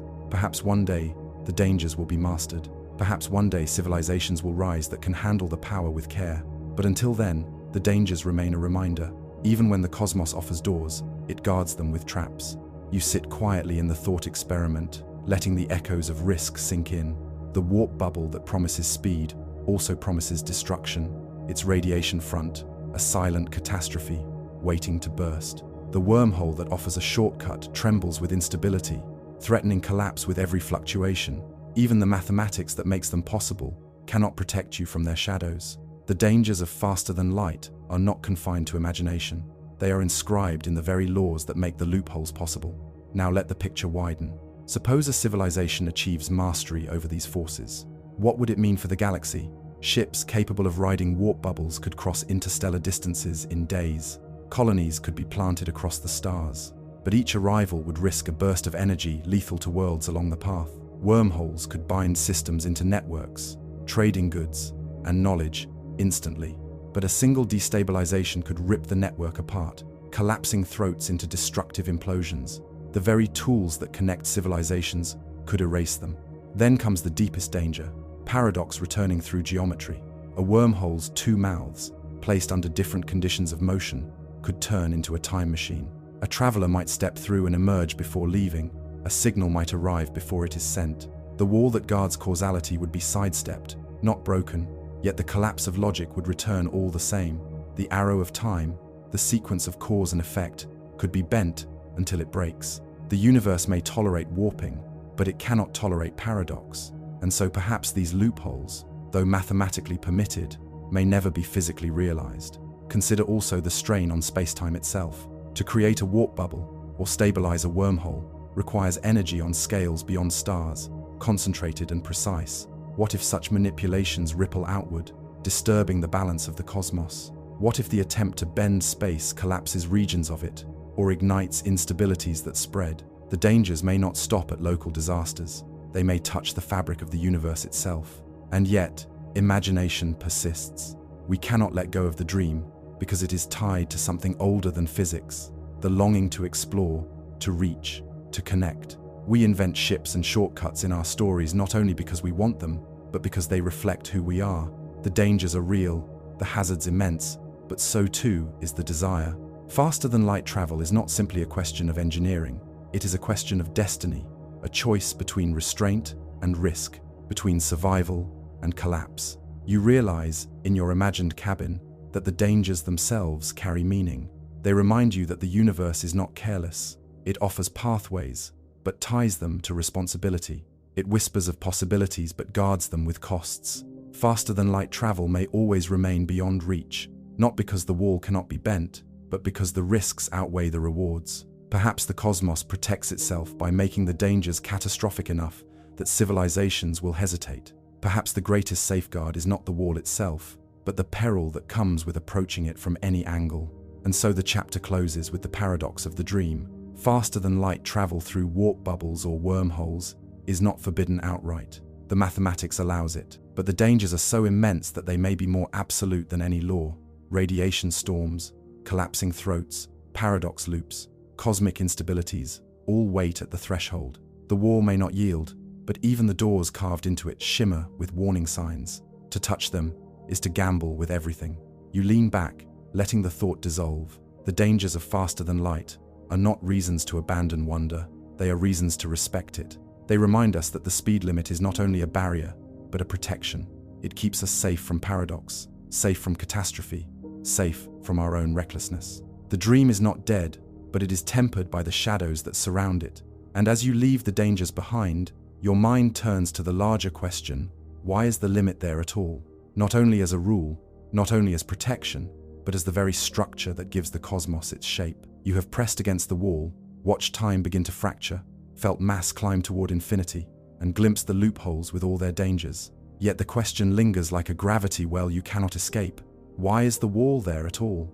Why does the universe care so much about this limit, enforcing it with infinite weight, with paradoxes, with the collapse of reason? The answer is larger than ships or signals. The speed of light is not simply a rule, it is the architecture of the cosmos. Begin with galaxies. These vast islands of stars, bound together by gravity, dance slowly across the dark. Their shapes are delicate balances, spirals unfurling like cosmic seashells, clusters gathering like glowing cities. If the speed of light did not limit the spread of information, these structures would not endure. Gravity itself travels at light speed, rippling through space-time as waves. Without the limit, gravitational influence would leap instantaneously across the cosmos, unraveling the balance of orbits, collapsing the delicate spirals into chaos. The beauty of the galaxy is written in the language of delay, in the finite pace at which forces propagate. Extend the picture to the universe itself. The cosmos is expanding, galaxies receding from one another in the grand sweep of time. We see them not as they are, but as they were, their light carrying ancient stories across the void. This delay gives us history. It allows us to look backward in time, to study the origins of stars, to witness the echoes of the Big Bang itself in the faint glow of the cosmic microwave background. If light were infinite in speed, there would be no past to see. The night sky would show everything as it is now, stripping away the narrative of the universe's growth. The finite limit is what makes the cosmos a story instead of a static picture. The speed of light also anchors the laws of cause and effect. Every interaction you experience, every decision you make, unfolds within the pace set by the wall. Signals move no faster, influences ripple no quicker. This universal limit binds events into a coherent order. Without it, the logic of reality would unravel, causes and effects dissolving into simultaneity. The fact that nothing outruns light ensures that the universe does not collapse into contradiction. The wall is not arbitrary. It is the foundation that holds history together. Imagine life in a universe without the limit. Stars might flare and collapse across the entire cosmos in an instant, their effects felt everywhere at once. Orbits could never stabilize. The balance of energy and gravity would shatter. Chemistry itself might lose coherence, for the bonds that hold atoms together rely on electromagnetic forces that propagate at the speed of light. If that speed were infinite or variable, the very structure of matter could dissolve. The wall is not a cage, it is the skeleton on which existence is built. And so you begin to see the speed limit differently, not as a barrier to frustrate explorers, but as the reason exploration is possible at all. It gives the universe shape and rhythm. It ensures that galaxies can hold form, that planets can orbit stably, that atoms can endure. It weaves the arrow of time into a consistent direction. It makes the cosmos not only orderly but meaningful. Your imagined ship drifts now not against the wall but within it. You see the stars not as unreachable torches, but as participants in a grand structure held together by the very law that forbids you from outrunning them. The wall is everywhere, invisible, yet omnipresent, woven into the orbits of moons, the pulses of atoms, the rhythm of your own heartbeat. Without it, there would be no rhythm at all. This is why the universe enforces the limits so fiercely. The wall is not an obstacle added to the cosmos. It is the cosmos. It is the line that defines space and time, energy and causality, structure and meaning. To live within it is not to be denied freedom. It is to be given the possibility of existence. Without it, there would be no stars, no galaxies, no life, no thought. The wall is not the end of possibility. It is its beginning. Your ship drifts in the silent thought experiment, surrounded by stars. You no longer see the wall as an enemy, but as the quiet architect behind everything that exists.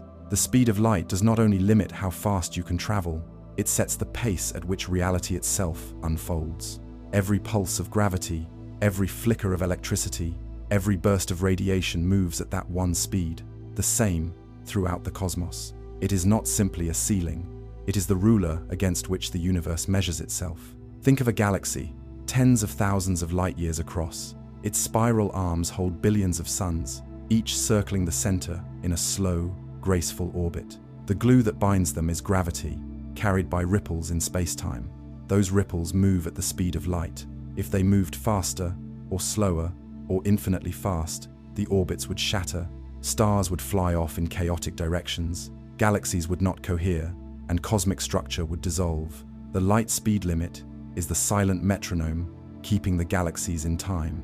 The same is true on smaller scales. Planets orbit stars because gravitational influence spreads no quicker than light. The delay ensures stability, giving orbits shape and rhythm. If gravity leapt instantaneously, the dance would not hold. The finite speed allows curvature to propagate smoothly, preserving balance. Even the very atoms in your body rely on this constancy. The electromagnetic force, the glue of chemistry, travels at the speed of light. If it did not, the bonds between protons, electrons, and neutrons would collapse. Matter itself would lose its coherence. The wall does not simply guard causality, it makes atoms possible. The finite speed of light also gives us the gift of perspective. Look at the night sky, and you are gazing through time. The light of a nearby star left decades ago.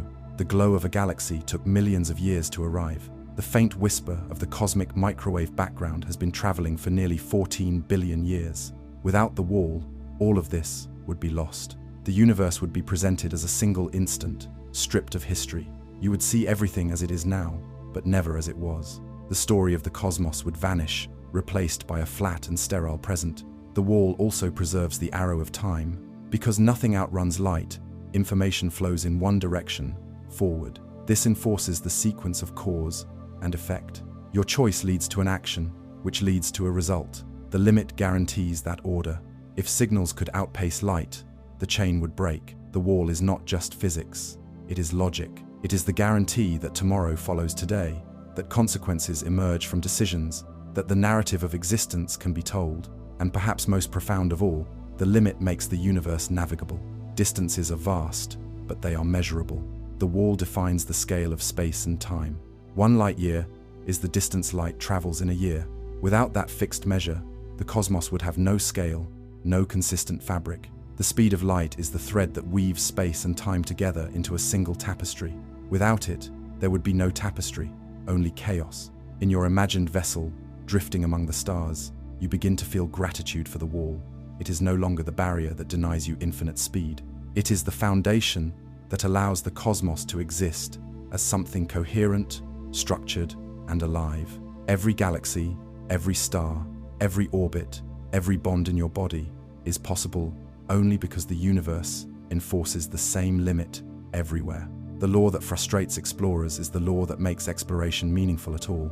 The wall is therefore not only a defense against paradox, but a source of beauty. It paints the night sky as a window into time. It shapes galaxies into spirals and clusters. It binds atoms into stability. It ensures that the arrow of history runs forward, so that existence is not a meaningless blur.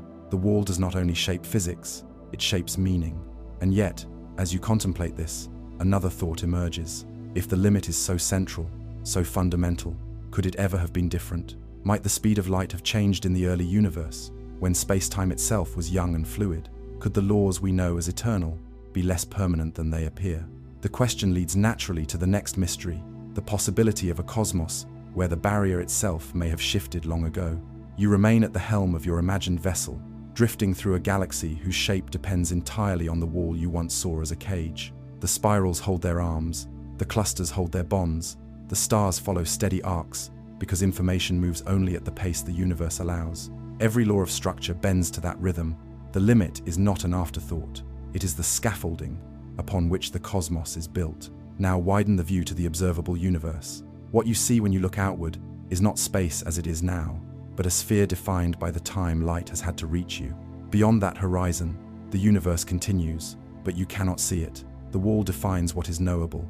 It draws the boundary between the seen and the unseen, between the present and the unreachable. If light traveled instantly, there would be no horizon. Everything would be visible at once, but everything would also be flat, stripped of depth. The finite speed of light gifts us a cosmic horizon, a reminder that discovery is always limited but never exhausted. Without the wall, galaxies could fling their influence across infinite distances in an instant, collapsing the delicate balance of expansion and structure. With the wall, the expansion of space and the pull of gravity compete in a measured way. They create the tapestry of cosmic web, the vast filaments of galaxies stretching across billions of light years. The interplay between expansion and light's finite speed writes the very architecture of the cosmos. Remove the wall, and the architecture falls. On the scale of life, the wall also writes the rhythm of existence. Neurons fire, signals race through your body, senses interpret light. All of these depend on the constancy of that maximum speed. If the universe did not enforce it, your body would not function, thoughts would not unfold in order, existence itself would have no tempo. The fact that you experience the flow of time, the sequencing of moments, the unfolding of memory into history, is inseparable from the light-speed barrier. It is this realization that shifts your perspective completely. The limit is not simply protection against paradox. It is the gift of order, the reason anything exists in a form stable enough to think, to remember, to wonder. The universe enforces the limit not to deny you exploration, but to allow you existence. The wall is woven into galaxies, atoms, bodies, and thoughts. It is the quiet law that makes the symphony of being possible. And yet, the mind refuses to stop asking, could it have been otherwise? Might the speed of light have been different in the earliest instance after the Big Bang, when space-time itself seethed and shifted like a storm? Could the barrier have been more flexible, altered by conditions we no longer see? If so, what would that mean for the fabric we now take as absolute? These questions open the door to the next inquiry, not only why the limit shapes the cosmos today, but whether the limit has always been what we believe it to be. The speed of light has revealed itself as more than a wall. It is the scaffold of order, the thread that holds the cosmos together. Galaxies spiral, atoms cohere, time flows, all because nothing surpasses that universal pace. Yet, there exists one phenomenon in the universe that seems to mock the very idea of limits, a force so immense it bends space-time until even light itself is trapped. Black holes stand as the ultimate challenge to the wall, as if gravity itself were daring the universe to enforce its rules at the very edge of possibility. Begin with a star far more massive than the Sunday. For millions of years it burns brightly, fusing hydrogen into helium, pouring out energy into space. but eventually, its fuel runs out. Gravity, patient and relentless, begins to win. The star collapses inward. At first, pressure from exotic states of matter resists. Neutrons push back, creating neutron stars where matter is squeezed so tightly that a teaspoon of it outweighs mountains. But if the mass is great enough, even neutrons cannot resist. The collapse continues. Gravity tightens its grip until nothing halts it. The star implodes, and a black hole is born. The defining feature of a black hole is the event horizon, the boundary beyond which escape is impossible. Cross that horizon, and no path leads back out. Even light, racing at the maximum speed the universe permits, cannot climb free. To an outside observer, anything falling toward the horizon slows, its time stretched, its light red-shifted until it fades into invisibility. But to the falling traveler, the plunge continues unstoppably, past the horizon and into the depths where the laws of physics themselves may falter. At first glance, it may seem as though gravity has triumphed over light, pulling it into darkness, overcoming the ultimate speed. But this is a misunderstanding. Light has not been outrun. The speed limit has not been broken. Rather, space-time itself has been curved so steeply that all possible paths lead inward. It is not that light is too slow. It is that every road available, no matter how fast you travel, runs downhill toward the singularity. Gravity does not break the wall. It reshapes the terrain until escape no longer exists. This is the subtle genius of relativity. The speed of light remains the limit everywhere, even at the edge of a black hole. The horizon is not a defeat of the wall, but a manifestation of it. Because light cannot exceed its maximum pace, there exists a boundary beyond which escape is impossible. The event horizon is the wall, translated into the geometry of space-time. It is the universe reminding us that even gravity, the mightiest of forces, does not destroy the rule. It works within it, sculpting cosmic traps whose very existence depends on the unbreakable limit. From a distance, black holes seem to swallow information whole, consuming stars, gas, even light. Yet, paradoxically, they also define the grand structures of galaxies. At the centers of most large galaxies, including our own, supermassive black holes, millions or even billions of times the mass of the Sun, anchor the stars around them. Without these dark giants, galaxies might lack their coherence. Once again, the speed limit and gravity entwine, shaping the architecture of the cosmos. The wall that defines the flow of information also makes possible the traps where light itself halts. To stand before a black hole in imagination is to face the purest challenge the cosmos offers. The wall remains intact, but it has been turned into a prison. You cannot break free, no matter how you run, because light itself cannot. And yet, the very fact that such prisons exist is proof of the wall's resilience, not its failure. Black holes are not loopholes through the barrier. They are monuments to it, carved into space-time by gravity's relentless hand. The imagined vessel hovers near the rim of a black hole. Out here, stars shine as they always do, but their light bends strangely, curving around an invisible presence. At first, you see only distortions, arcs of starlight twisted into halos. Then you realize that at the center lies a void, perfectly dark, outlined by the fire of bent light. This is the event horizon, the boundary between escape and inevitability. To an observer at a safe distance, the horizon is not merely a shadow, it is the place where time itself begins to falter. As you watch, a beam of light skims the edge. Instead of continuing straight, it curves in an arc and disappears into orbit around the black hole, circling endlessly. Here lies the photon sphere, where light itself is captured in a dance, neither plunging inward nor escaping outward, but tracing perpetual paths around the abyss. Only in the presence of such intense curvature can light, the fastest thing in the universe, become trapped in orbit. Now imagine dropping a probe toward the horizon. From your distant vantage point, the probe slows as it approaches. Its signals stretch in wavelength, becoming redder, fainter, until they vanish into silence. To you, time seems to stop for the probe, but from the probe's perspective, time flows normally. It continues to fall, crossing the horizon without hesitation, never aware of the moment the outside world lost sight of it. This strange duality reveals the subtlety of the wall. The speed of light remains the same, but the shape of space-time twists perception, altering what inside and outside observers experience. Within the horizon, the rules change again. Every possible path forward bends toward the singularity. You cannot hover, or wait, or turn back. Even light, racing at its maximum speed, is swept inevitably inward. Here, the speed limit reveals its most dramatic consequence. Not only can nothing escape faster than light, but where space-time curves steeply enough, even light has no road to take outward. It is not the weakness of photons that seals their fate, but the geometry of the cosmos itself.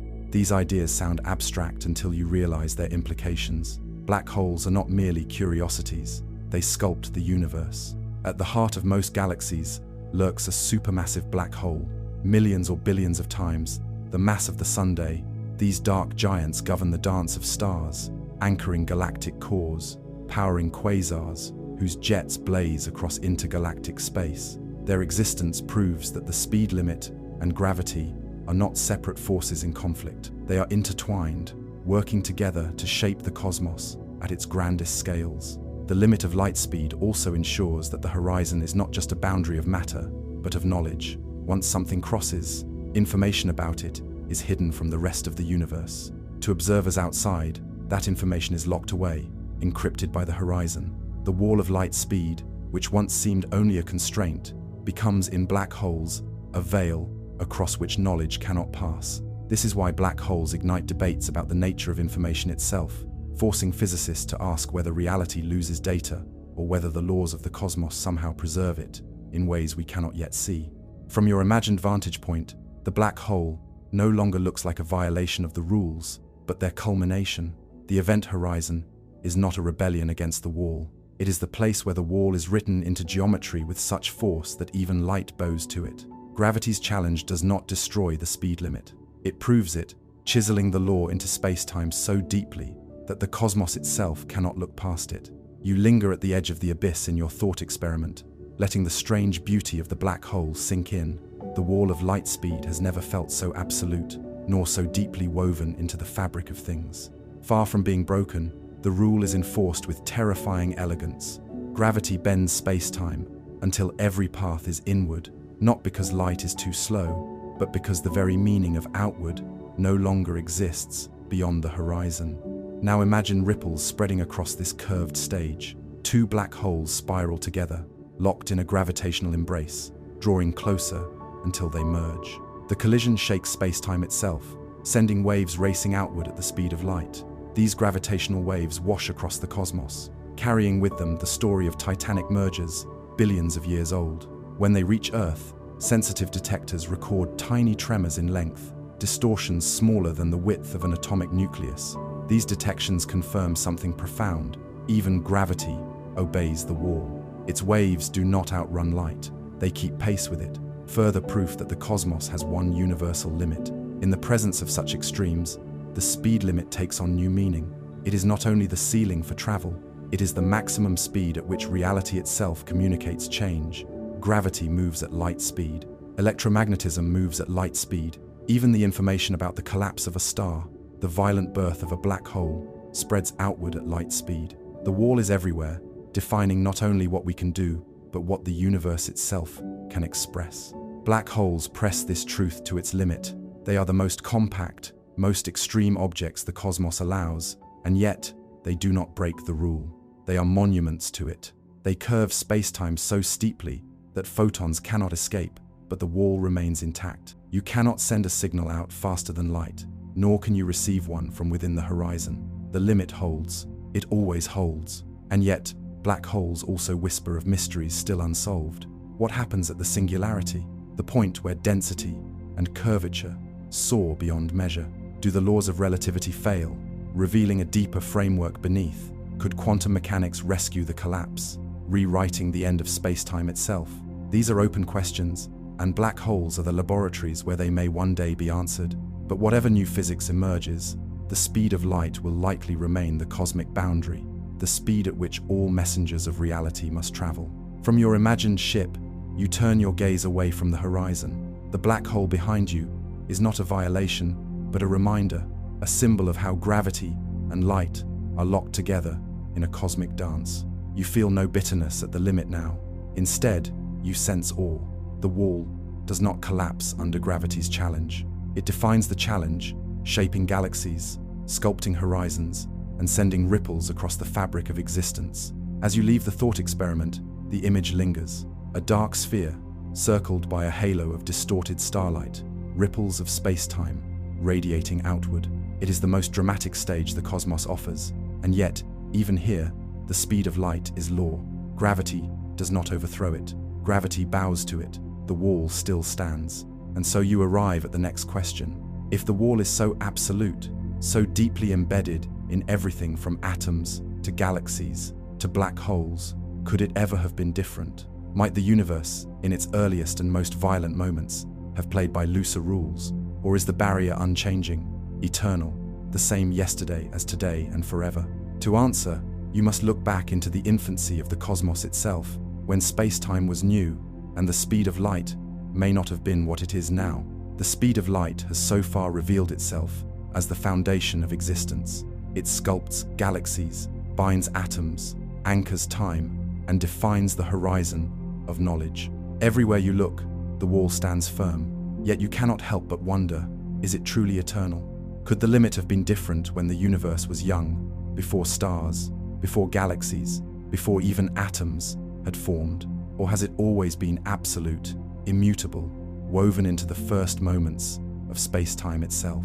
To seek the answer, you must travel back in imagination to the earliest instant of the cosmos, when the Big Bang was not a story of galaxies and stars, but of raw energy, seething and unformed. Here, space-time itself writhed with quantum fluctuations. The universe expanded at incredible rates, faster than light, not because objects outran photons, but because space-time itself ballooned outward in inflation. In this primordial furnace, the laws we now call constants may not have been fixed. They may have been fluid, shifting as the cosmos cooled and matured. Some physicists have explored the idea that the speed of light could have been different in those fiery beginnings. If light moved faster in the infant universe, it might explain mysteries we still struggle with today. For example, why does the cosmos look so uniform in every direction, with the same temperature of background radiation across regions that should never have been in contact? If light once traveled more quickly, those regions could have exchanged information before inflation carried them apart, ironing out differences. The limit may have been looser once, allowing the universe to settle into balance. Other theories whisper of deeper frameworks, where the speed of light is not a universal constant, but a property emerging from quantum fields. In such models, the barrier might fluctuate in the presence of exotic conditions. Near the Planck scale, where quantum mechanics and gravity meet, space-time itself may froth into a foam of fluctuations, with light's pace varying slightly from one ripple to another. These ideas remain untested, but they keep alive the possibility that what we see as eternal is only the frozen remnant of an earlier, more flexible reality. And yet, for all the speculation, no evidence has been found that the speed of light has ever changed. Every observation, from the glow of distant galaxies to the flicker of quasars, shows the same constancy. Across billions of years and billions of light years, light has traveled with unwavering speed. The wall may have emerged in the first instant, but since then, it has held as firm as any law we know. The dream of a variable light speed remains just that, a dream, an unproven idea searching for evidence. Still, the question is valuable because it reminds us that even constants are not beyond doubt. Science is not about declaring absolutes, but about asking whether absolutes can be tested. We measure, we observe, we search for the tiniest deviations, the faintest anomalies that might hint at a deeper story. If one day we discovered that light's speed had changed in the early universe, it would not shatter physics. It would enrich it, revealing a new layer beneath the rules we take for granted. From your imagined vessel, you now drift not among galaxies, but in the newborn fireball of creation. Space itself glows with searing energy. Time has barely begun. In this realm, constants may still be soft clay, waiting to harden into the laws that will govern forever after. Did the wall of light speed rise here, in this crucible? Did it form as a sudden command, or did it emerge gradually as the universe cooled, setting the pace for everything that followed? You cannot know for certain, but the thought itself is profound. The wall that seems so permanent may itself be a child of creation. And so you begin to glimpse a paradox of perspective. For human minds, the speed of light is eternal, absolute, unyielding. But for the universe, which spans billions of years and countless horizons. Even absolutes may be temporary, born in fire, crystallized in time, and unchanging only after the first instant. The wall may be eternal for us, but perhaps not eternal for the cosmos. The fire of the early universe fades from your vision, and now you imagine plunging even deeper, down to scales far smaller than atoms, smaller than protons, smaller than anything we have ever touched. Here lies the Planck scale, where space-time itself ceases to feel smooth and begins to bubble like foam. Distances of a Planck length are unimaginably tiny, yet in this realm, quantum uncertainty rules. Space flickers, time trembles, geometry itself quivers in restless motion. In such a turbulent foundation, could the speed of light truly remain steady? If space-time froths with fluctuations, might the maximum pace wobble slightly, just as ripples disturb the surface of a pond? The idea is not forbidden. Some physicists have suggested that photons of different energies might travel at slightly different speeds through this foamy texture. Their arrival times, revealing tiny variations in the wall, we consider absolute. Telescopes have searched for such delays in the light from gamma-ray bursts, flashes of unimaginable energy from across the universe. So far, no deviations have been found. The photons arrive in step, as though the wall holds with perfect precision, even across billions of light years. But the search continues, because the stakes are high.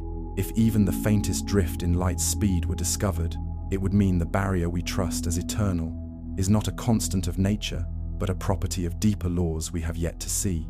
It would mean the speed of light is not the foundation, but a consequence arising from the quantum froth, like the crest of a wave upon deeper currents. Other speculations reach farther still. Some models suggest that constants like the speed of light, the gravitational constant, and the strength of electromagnetism may be tied together, changing subtly as the cosmos evolves. In these ideas, the wall may not be an unchanging fortress, but a rule set by the shape of fields and energies that filled the infant universe. If those fields shifted long ago, then light may once have run faster, altering the early rhythm of expansion and smoothing the cosmos into its present form. These thoughts blur the boundary between certainty and possibility. On the one hand, every observation confirms the constancy of the wall across time and distance. On the other, theory whispers that reality may be stranger still, that what we see as unchanging may be only the surface of something deeper. Perhaps the speed of light is not the ultimate law, but a reflection of a greater structure, one we do not yet have the tools to reveal. And yet, there is a strange beauty in this uncertainty. The wall remains absolute for us, unbreakable in every experiment and every journey of thought. But the possibility that it might have been different in the earliest moments adds a layer of wonder. The cosmos you inhabit now is shaped by a rule that may itself have been shaped in the furnace of creation. The wall is both eternal and born, both unyielding and perhaps once flexible. It is the paradox of a law that feels permanent, but may carry within it the memory of a time when permanence itself was still being written. From your imagined vessel, you picture photons streaming across the void, each carrying whispers of their ancient journeys. They have crossed billions of years and billions of light years, yet they have not faltered. Their pace has remained constant, unwavering, as though declaring that the wall is still here, still absolute. If it ever changed, that time is hidden behind horizons you cannot pierce, locked away in the first instant when time itself began. Your vessel drifts once more among the stars, leaving behind the seething furnace of the early universe and the flickering foam of the Planck scale. You are back in the realm of galaxies and nebulae, a universe that feels stable, steady, ordered. Here, every test of the cosmic speed limit yields the same answer. Photons born in the hearts of stars, in the jets of quasars, in the blasts of gamma-ray bursts, all cross the cosmos at the same unchanging pace. Across billions of years and billions of light years, the wall has not shifted. The cosmos has grown and cooled, galaxies have formed and faded, but the speed of light has held fast. This consistency is more than reassuring. It is what makes the very act of science possible. The light that arrives in our telescopes is not merely a message from the past. It is a promise that the rules did not change along the way. Without that constancy, every observation would be suspect. The story of the universe would dissolve into ambiguity. The fact that the photons we see today obey the same limit as the photons we produce in laboratories proves that the cosmos plays fair. The wall is the same everywhere, for everyone. Still, the allure of variability lingers. Could the limit have shifted only in the earliest moments, stabilizing ever since? Could the wall we take as eternal be only the frozen scar of a more dynamic beginning? Perhaps, but if so, the evidence is buried beyond horizons we cannot reach. We cannot see before the cosmic microwave background, that faint afterglow, from when the universe was only 380,000 years old. Before that, the cosmos was opaque. Light could not travel freely, and whatever the limit may have been, is hidden from us. The wall has left no record of its birth, only of its constancy since. And so we are left with both humility and wonder. The speed of light may be an eternal constant, unchanging from the first instant until the last. Or it may be the child of an earlier epoch, crystallized into permanence after the chaos of creation. Either way, it is the rule that gives the universe structure and meaning. Whether born or eternal, it is the thread that weaves space and time together, the measure by which all journeys are told. You picture once more the photons that began their journeys billions of years ago, long before Earth existed. They have crossed an expanding universe, through voids, past galaxies, past clusters of galaxies, across filaments of cosmic web. They have not tired, they have not faltered. They arrive now, striking your imagined eyes with the same constancy they had when they were born. They declare, in their silence, that the wall has held firm. The chapter closes with this thought: whether the speed of light could ever have changed is less important than what its constancy has given us. It has built galaxies, forged atoms, preserved causality, and carved the story of time. If the wall was once different, then its permanence now is the greatest gift of all. If it has always been the same, then its eternity is the foundation of existence itself. Either way, the wall is not a curse, but a wonder, a law that may be permanent, and in its permanence, profoundly beautiful. And as you let the thought dissolve, your mind turns to the closing chapter. You have pressed against the wall, seen its dangers, glimpsed its loopholes, and now considered its possible origins. What remains is to step back and see it in full, not as an obstacle, but as the architecture of reality, the quiet beauty that holds the universe together. You have walked the path to the wall and back again. You have seen how time stretches thin as you approach light speed, how mass grows heavy, how infinite energy is demanded for a final push. You have glimpsed the hypothetical tachyons that break causality, messengers arriving before they are sent. You have followed the loopholes of warp bubbles and wormholes, felt the hazards that guard them, and recognized the wall's deeper role as the framework that shapes galaxies, atoms, and the flow of time itself. The journey has been long, but now you stand at the end, and for the first time you see the barrier not as a curse, but as something beautiful. Think of time dilation. At first, it feels like an obstacle. As you accelerate toward light speed, your seconds stretch, your motion slows relative to outside observers. But looked at another way, this effect is not punishment. It is the gift of relativity, showing you that time is not absolute, but flexible, woven into the fabric of velocity and gravity. The wall teaches us that the universe is not a rigid stage, but a living fabric, shifting and reshaping itself depending on perspective. Time dilation is not cruelty, it is wonder, proof that time itself bends to the pace of light. Think of infinite energy. The closer you move to light speed, the more energy is demanded, rising without end. At first, this seems like denial, the universe refusing to let you win the race. But consider what it means. Energy is not free, motion is not limitless. The wall ensures that existence remains stable, that no object can break causality by accelerating past the point where reason collapses. The infinite demand is a safeguard, the cosmos preserving itself by making the impossible cost more than infinity. It is not an arbitrary punishment, it is the ultimate logic of survival. Think of causality itself. Without the wall, effects could precede causes, signals could race into the past, and paradoxes would multiply until logic itself dissolved. The speed limit preserves the chain of reason. It ensures that history unfolds in a coherent order. Every thought you have, every choice you make, depends on this protection. The wall is the guardian of meaning, the silent rule that allows life to unfold as narrative instead of chaos. What feels like restriction is actually the foundation of sense. Now recall the dangers of loopholes, warp bubbles that could unleash lethal radiation, wormholes that collapse into singularities, paradoxes that creep back through curved space-time.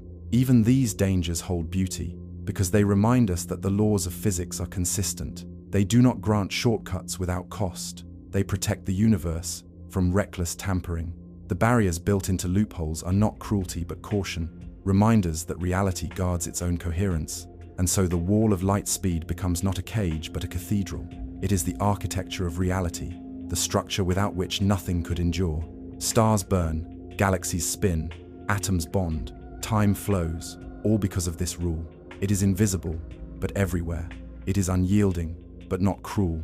It is the thread that weaves existence into something stable, meaningful, and alive. From your imagined vessel, you look out at the stars with new eyes.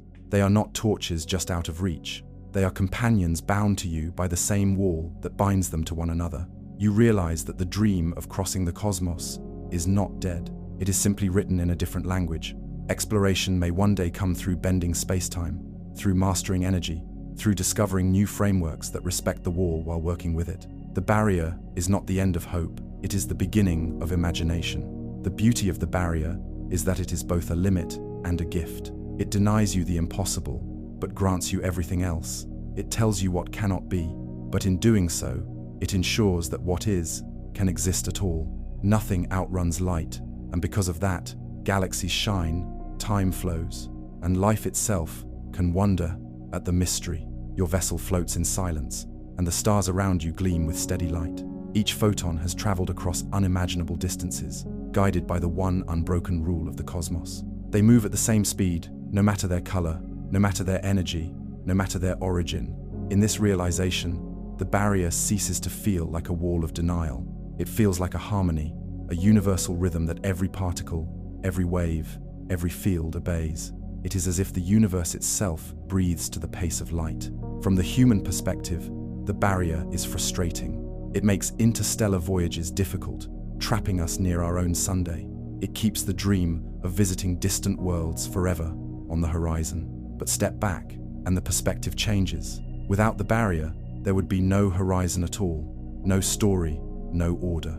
The constancy of light speed is what allows the universe to be observed as history. Every telescope on Earth is not only a tool of vision, but of time travel, gazing backward into billions of years, because light takes time to arrive. The wall becomes a storyteller, carrying to us the narratives of ancient galaxies, long-dead stars, and the very birth of the cosmos. Consider also the unity it brings. The barrier is not different for one observer than another. No matter where you stand, no matter how you move, light greets you with the same pace. This constancy makes relativity possible. It makes the equations of space-time coherent. It ensures that the laws of nature do not favor one vantage point over another. The wall is democratic, binding all of reality under the same rule. That is not cruelty, that is equality, written into the universe itself. Even the impossibility of surpassing the wall holds beauty, because it drives us to seek deeper understanding. The dream of faster than light has forced us to discover relativity, to measure time dilation, to grasp the intimate bond between space and time. The wall has given us wormholes, warp bubbles, and black holes, not as actual doors, but as visions born of wrestling with its limits. It has forced human imagination to stretch, and in that stretching we have uncovered truths that would otherwise remain hidden. The barrier may deny us, but it also educates us, shaping the growth of knowledge. There is poetry in the way the barrier connects the vast and the intimate. On the grandest scale, it holds galaxies together. On the smallest scale, it governs the bonds of atoms. It is the same rule that guides the birth of stars and the firing of neurons. The speed of light is the common thread between the glow of quasars and the flicker of thought in a human brain. To live within that rule is to share kinship with the cosmos itself. And so your vessel continues drifting, not in frustration but in wonder. The wall does not diminish the stars. It enhances them, turning them into treasures locked behind distance, treasures that demand patience and imagination to reach. The journey to them will not be simple, but it will be meaningful. The wall ensures that exploration is not trivial, that discovery requires effort, that knowledge is earned.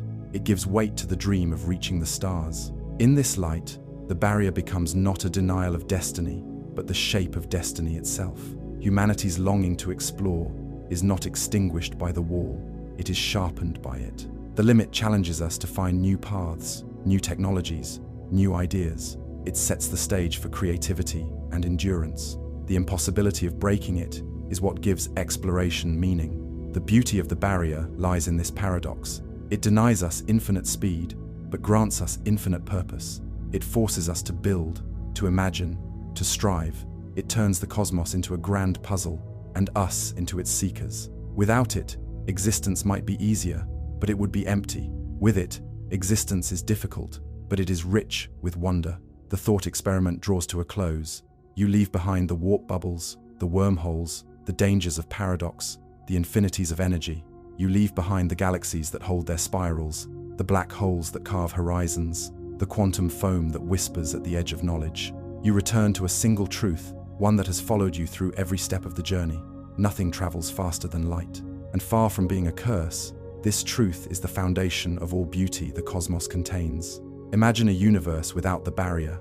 Photons would leap instantly from one place to another. Gravity would reach across infinite distances in no time. Atoms would collapse, orbits would dissolve, galaxies would never form. Time itself would lose meaning, for causes and effects would blur into simultaneity. Existence would unravel into chaos. It is only because the wall is there, firm and unbreakable, that stars shine, that planets orbit, that life has space to wonder. The limit is the reason the universe exists as a coherent story, instead of a meaningless blur. Now imagine again the constancy of light. Every photon, no matter how ancient, no matter how far, obeys the same pace. Light leaving a distant galaxy when Earth was young arrives now with the same unwavering speed. It carries with it the story of creation, the map of the cosmos, the narrative of time itself. The wall is not only a limit, it is a messenger. It is the thread that sews the past to the present, allowing you to look into the night sky and see not only distance, but history. In this realization, the frustration of the wall dissolves. You no longer see it as the obstacle that keeps you from the stars. You see it as the guardian that makes stars possible at all. You no longer dream of breaking it. You dream of working with it, of finding paths that honor its constancy while stretching imagination into new shapes. The wall becomes not the enemy of exploration, but its foundation, ensuring that the quest for discovery is rich, meaningful, and never trivial. And so the story closes with a final truth. Nothing travels faster than light, because if it did, reality itself would unravel.